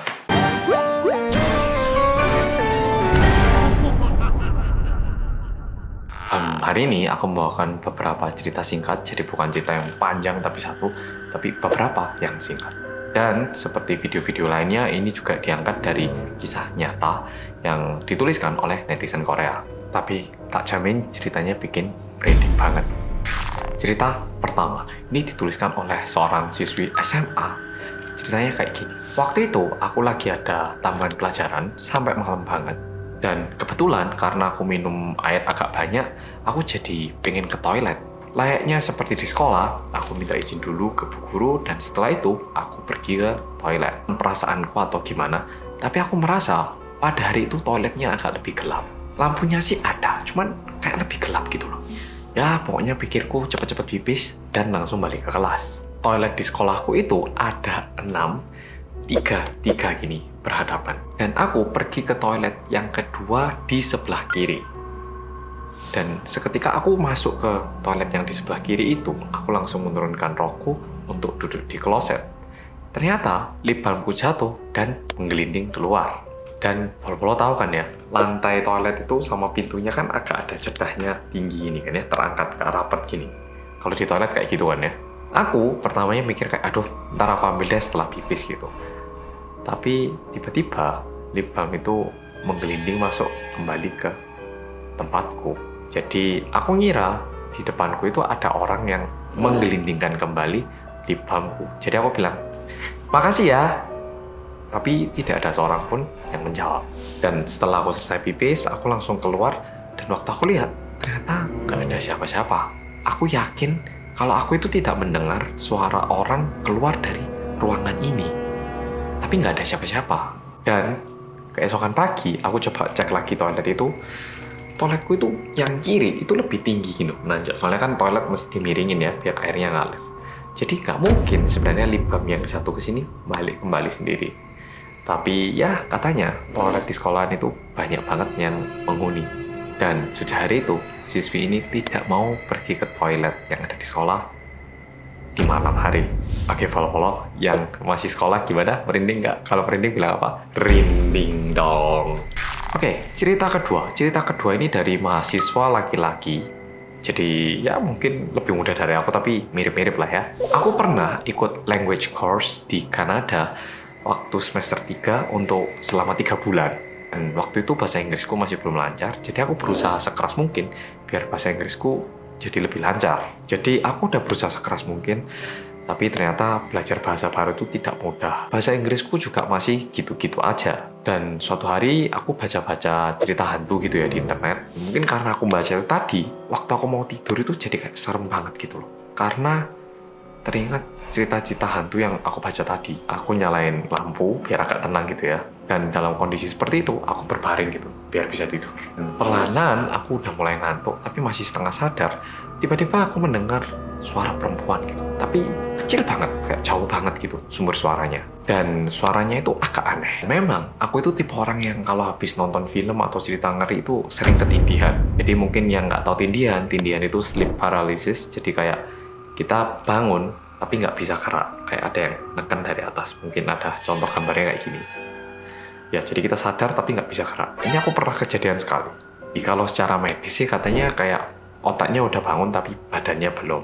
Tapi kalau berdasarkan masyarakat, katanya sih ini ditekan sama hantu dari atas, jadi kita nggak bisa gerak. Dan katanya, kalau pas gitu, kita itu malah jadi bisa melihat katanya. Oke, jadi kembali lagi ke cerita. Lagi-lagi aku ketindihan. Ya, aku udah bangun, tapi karena nggak bisa gerak, aku tutup mataku erat-erat biar bisa segera tidur. Jadi aku tuh benar-benar berusaha total untuk bisa tidur. Tapi suara wanita yang tadi itu semakin terdengar jelas dan semakin terdengar dekat.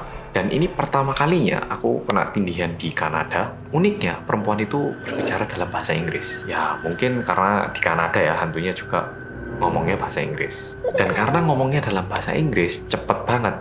Dengan kemampuan Inggrisku di saat itu, aku nggak bisa paham. Dan yang jelas itu bukan kayak suaranya manusia, karena cepet banget. Nggak tahu kenapa itu bikin aku merasa merinding dan dingin banget. Ya, aku mikirnya, baguslah aku nggak paham apa yang dikatakan gitu. Tapi suaranya ini makin deket dan benar-benar kayak di sebelahku gitu. Tapi karena aku nggak bisa apa-apa, aku cuma menutupkan mata dan berharap hantu itu segera pergi. Untungnya, tiba-tiba suara itu hilang. Dalam hati aku mikir, oh, udah pergi toh. Dan aku mikir, ada manfaatnya juga ya aku nggak bisa bahasa Inggris ini. Dan saat itu juga ada suara menyeramkan yang terdengar di telingaku. Yang bikin aku kaget setengah mati. Nah, aji kang ngaso. Yang artinya, aku belum pergi dalam bahasa Korea. Oke, cerita ketiga. Cerita yang kali ini dituliskan oleh perempuan berusia 25 tahun. Dan cerita yang kali ini seram dan sedih. Waktu itu, aku baru masuk kuliah. Kebetulan karena sakit pinggangnya nenekku itu kambuh, akhirnya aku dan mamaku menemani nenekku untuk pergi ke rumah sakit. Dan karena nenekku harus menerima berbagai pemeriksaan, jadi waktu yang dibutuhkan juga cukup lama. Seperti yang kita tahu, kadang rumah sakit juga banyak orangnya. Jadi dari rumah sakit disarankan untuk satu aja pendampingnya yang menemani neneknya. Jadi akhirnya mamaku yang menemani, aku nunggu di lobi. Aku duduk di lobinya rumah sakit sambil lihat-lihat gitu. Dan kebetulan di sebelahku itu ada pintu menuju ruang UGD. Jadi aku bisa ngeliat dokter sama perawat yang wirawiri. Dan aku mikir, wah pasti mereka sibuk banget. Dan tidak lama, tiba-tiba aku mulai mendengar suara ambulans dari luar. Dan waktu aku lihat, ternyata ada satu ambulans yang lagi masuk ke kompleks rumah sakit. Kayaknya agak darurat karena ambulansnya itu cepet banget. Ambulans itu langsung berhenti di depan rumah sakit dan pintu belakangnya langsung dibuka.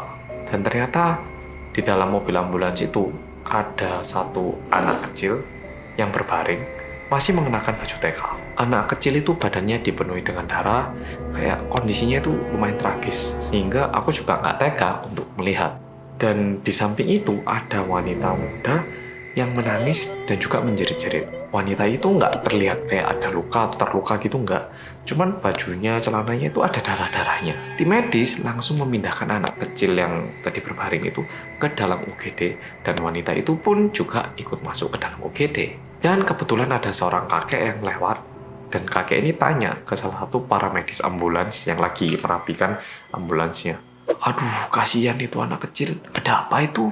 Tanya kayak gitu. Ibunya ini melihat anaknya tertabrak mobil itu dengan mata kepalanya sendiri, Pak.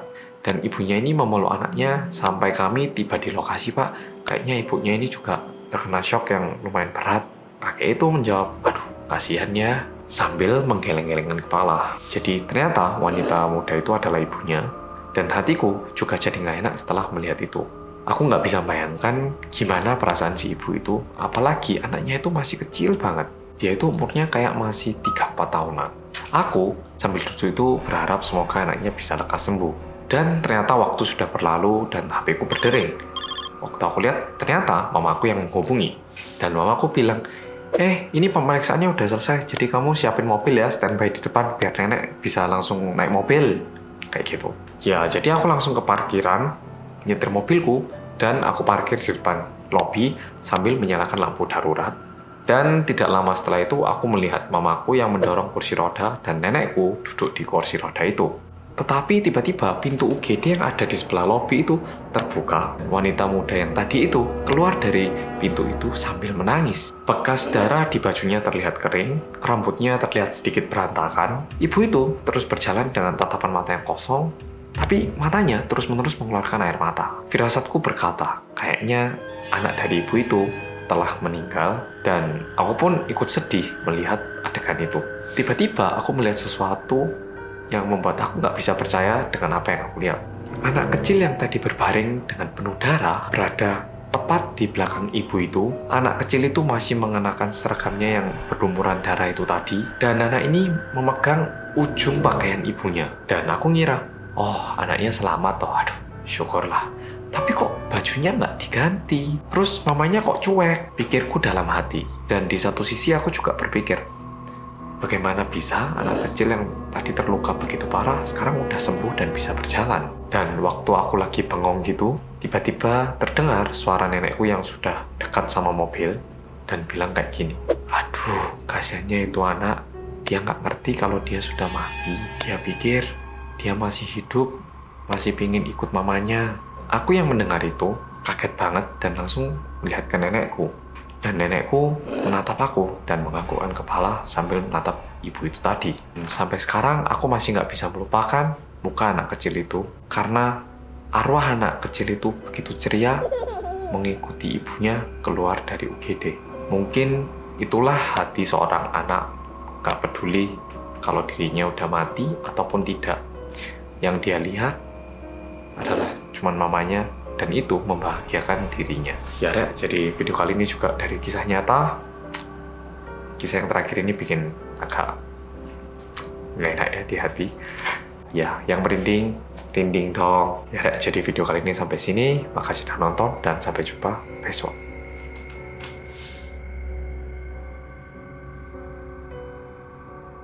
Cerita KPBK yang pertama ini ada hubungannya sama kamar mandi, yaitu mulai mencuci rambutnya sambil menutup matanya. Terus waktu dia mulai bilas rambutnya, dia itu mulai meraba dinding toiletnya untuk membuka pintu. Halo guys, welcome back to Korea Reomit bersama orang Korea yang Koden. Tambah suwi tambah alay pak. Nah, ure.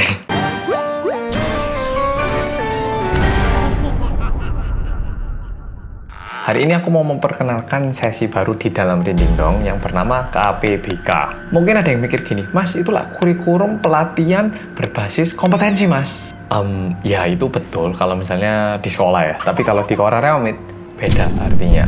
KPBK di Korea Reomit adalah kisah pendek bikin kebaya. Jadi cerita kali ini tuh bisa dibilang singkat dan ringan banget, tidak terlalu menyeramkan.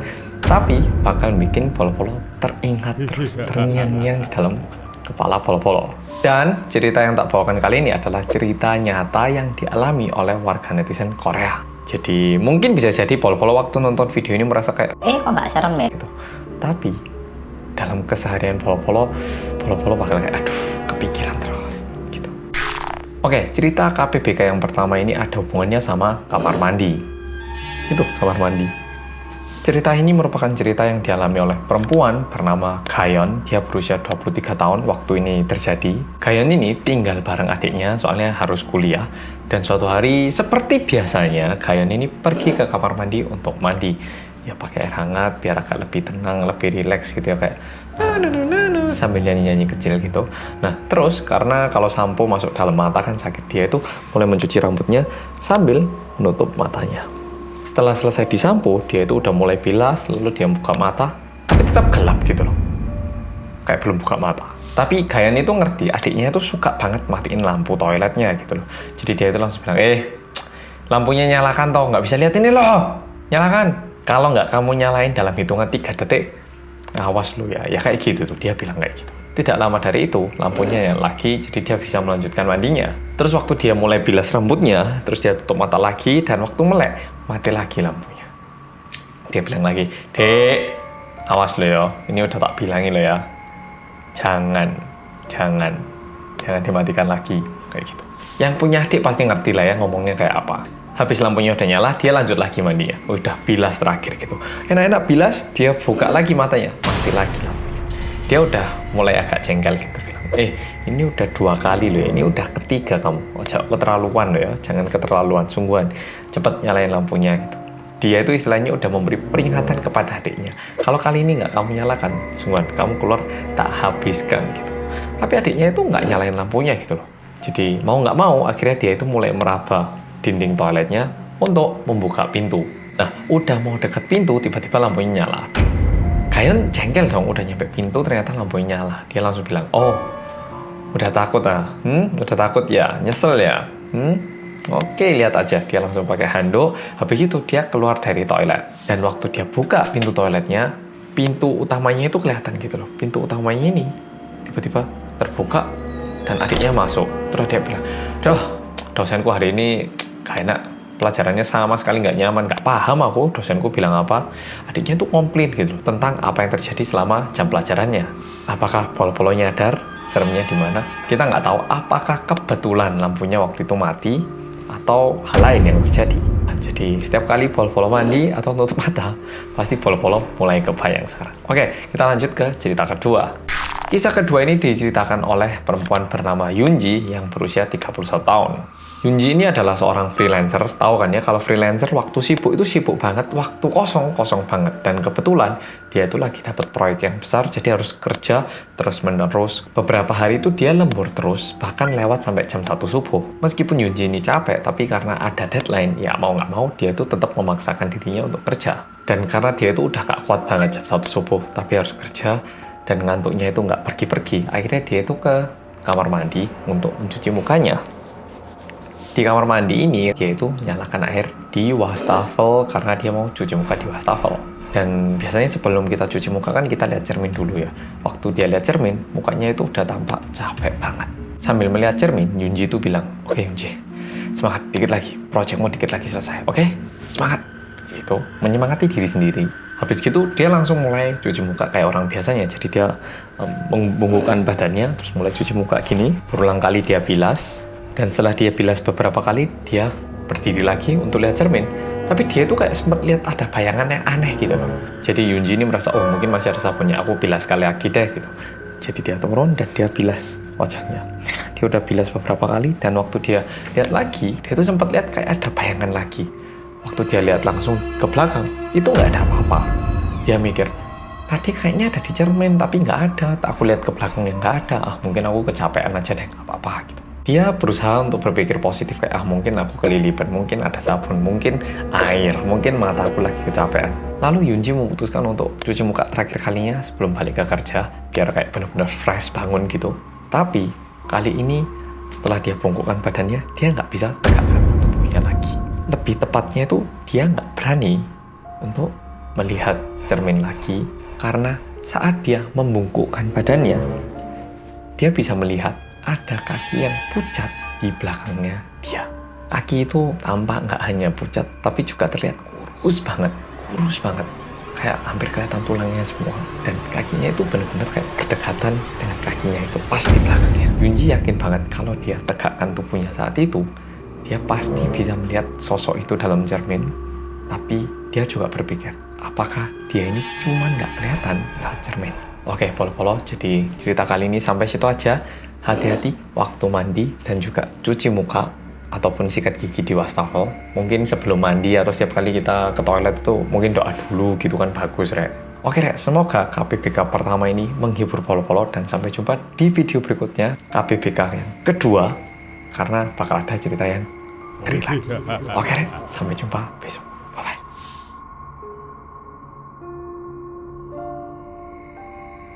Kayak jam itu loh, suaranya kan tik-tok, tik-tok, tik-tok kayak gitu. Nah, itu hantu suka banget itu.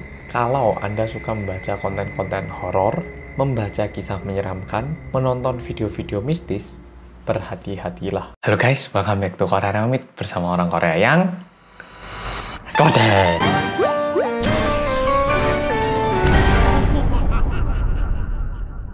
Oke, Polo-Polo, gimana cerita KPBK yang kemarin? Apakah Polo-Polo jadi merasa lebih tertantang untuk ke toilet atau tidak? Ya, semoga enggak sih ya. Semoga Polo-Polo masih mandi lah ya. Atau ya, semoga tetap cuci tangan. Meskipun cuci tangannya harus kayak gini, sambil tidak melihat ke bawah gini. Oke, jadi langsung kita mulai cerita KPBK kali ini. Cerita yang pertama, ini dituliskan oleh anak laki-laki bernama Taehoon yang berusia 18 tahun. Situasinya adalah Taehoon sama teman-temannya ini lagi jalan bareng ke kompleks rumahnya. Jadi pulang sekolah lagi jalan bareng sambil cerita tentang hantu. Salah satu temannya yang bernama Dohyun itu bilang kayak gini. Oke, sebenarnya hantu itu suka banget sama suara yang datar dan berulang-ulang. Temennya tanya, hah? Kayak apa emangnya? Ada tuh suara kayak gitu. Dohyun jawab, kayak jam itu loh, suaranya kan tik-tok, tik-tok, tik-tok kayak gitu. Nah itu hantu suka banget itu. Ya suara yang kayak gini nih loh. Kedengaran nggak ya? Ya suara kayak gitu. Teman-temannya jawab, aduh ada-ada aja kamu ini. Mana ada hantu yang suka suara jam.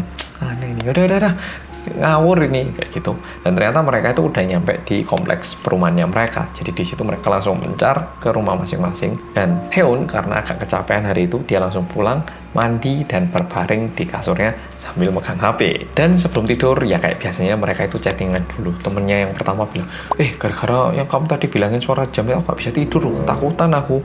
Temen satunya bales, duh gitu aja kok takut. Udah selesai chat, akhirnya Taehoon itu berusaha untuk tidur, menutup mata gini. Dan mungkin karena dengar cerita tadi, Taehoon ini jadi kayak peka banget gitu loh sama suaranya jam pada hari itu.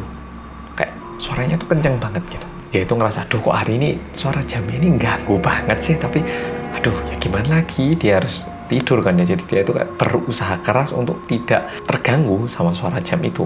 Tak, tok, tak, tok, tak, tok, tak. Suaranya kayak gitu terus. Dan berjalannya waktu, suara jam ini mulai terdengar lebih keras lagi.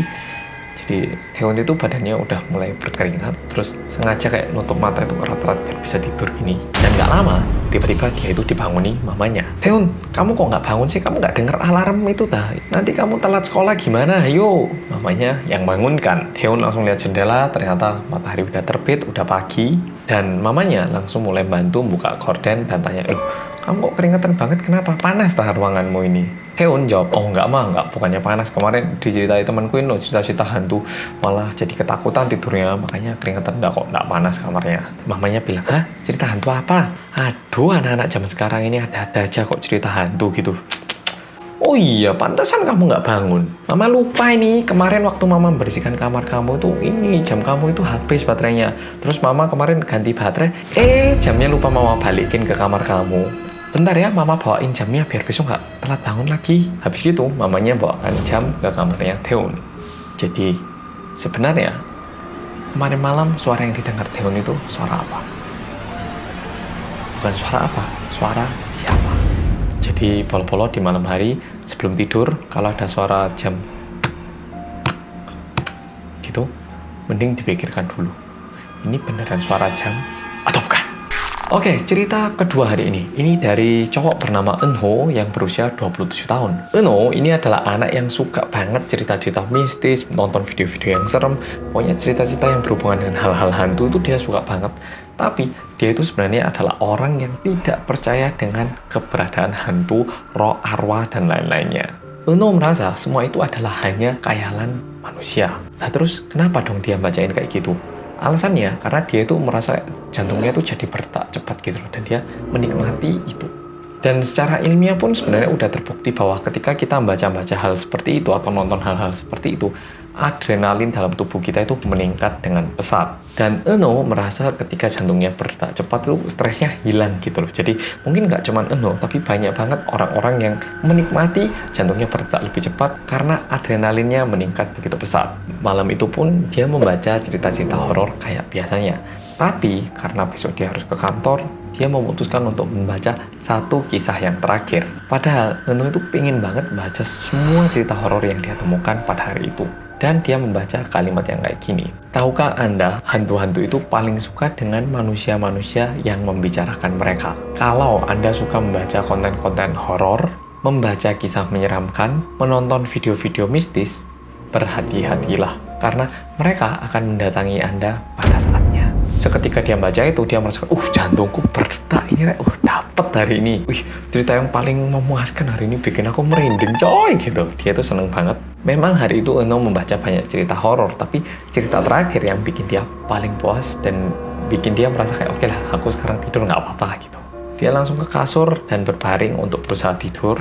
Tapi waktu dia mau tidur, dia itu ngerasain kakinya itu keluar dari selimut gini loh. Kadang terjadi kan ya. Dan terasa kakinya itu agak dingin. Terus dia mikir, ini kamarnya dingin apa? Kenapa ya? Tapi ya gimana? Nono berusaha tidur lagi. Tapi seketika itu, dia merasakan lagi hal yang aneh di kakinya. Kali ini kakinya terasa dingin lagi, tapi dinginnya berbeda. Kalau dinginnya tadi, itu kayak ada hembusan angin. Tapi kali ini, terasa kayak ada sesuatu yang dingin yang memegang kakinya. Dan dia itu mulai merasa kayak gak nyaman. Akhirnya dia itu memasukkan kembali kakinya ke dalam selimut, tangannya juga. Cuman kepalanya tok yang keluar. Sambil bilang, kamu itu udah sering baca-baca gini, kok gini aja ketakutan saya, tidur-tidur, gak apa-apa, ini hobiku kok, jangan takut. Dia itu berusaha untuk gak apa-apa. Dan tiba-tiba dia mendengar suara seorang wanita yang kasar. Suaranya itu kayak suara paku yang digesekkan di papan tulis, membuat bulu kuduknya berdiri. Dan wanita itu berbisik seperti ini di telinganya Eno. Oke, gimana? Di antara polo-polo ada nggak yang udah nonton dari episode pertama? Hati-hati loh, ditekani loh.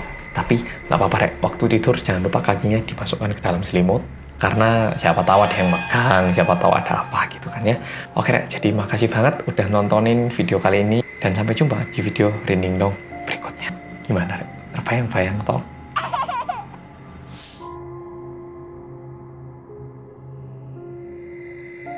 Ini bisa dibilang permainan tradisional yang sifatnya supranatural.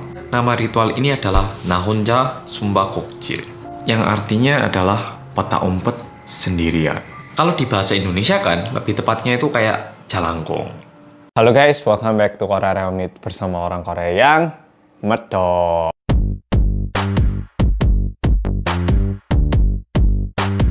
Polo-polo, gimana kabarnya? Aku ngerti banyak banget polo-polo yang menunggu seri Detektif Realmit, dan itu merupakan salah satu hal yang menurutku aku juga enjoy, dan sebenarnya aku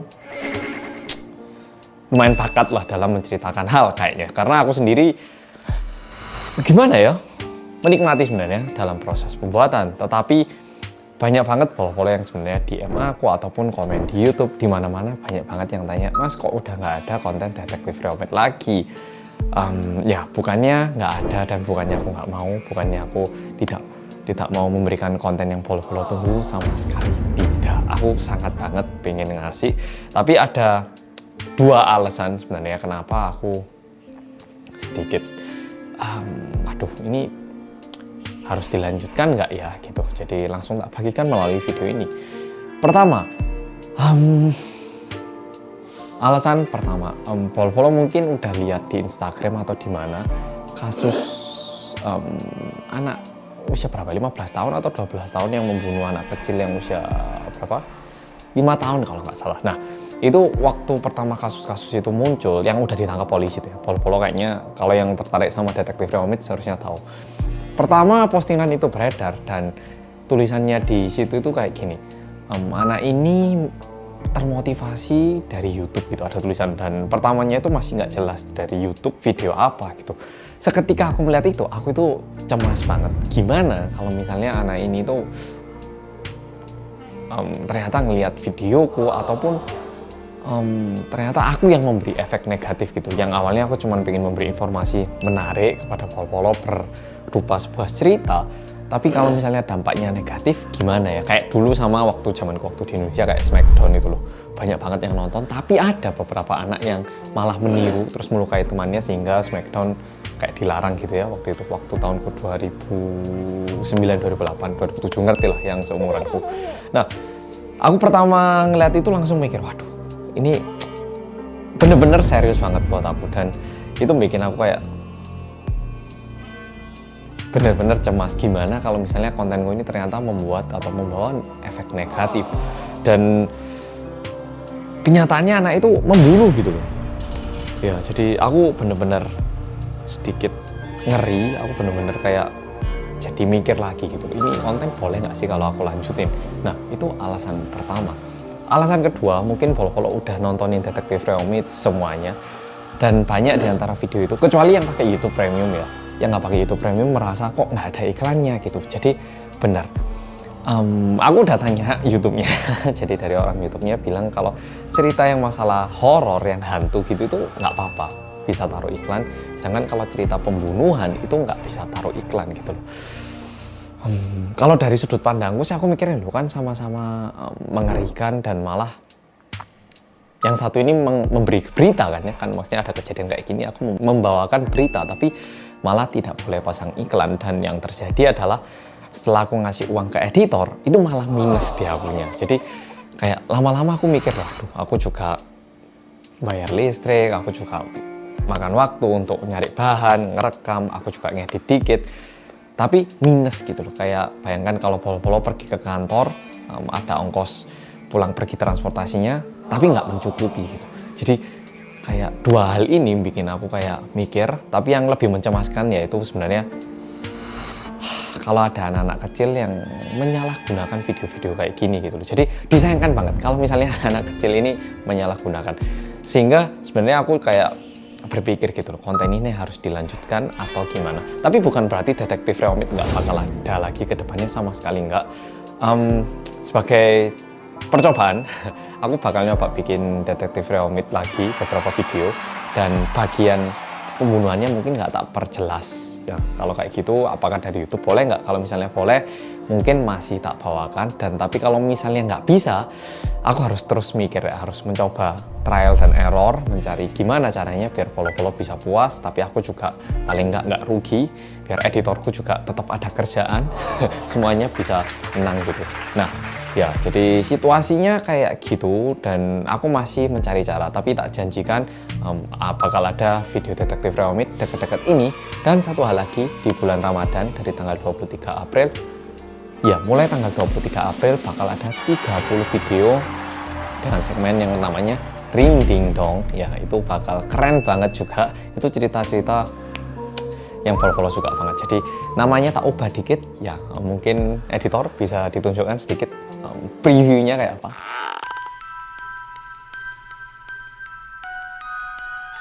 Tapi di tengah-tengah tidurnya ini, istri Kim mendengar suatu suara kayak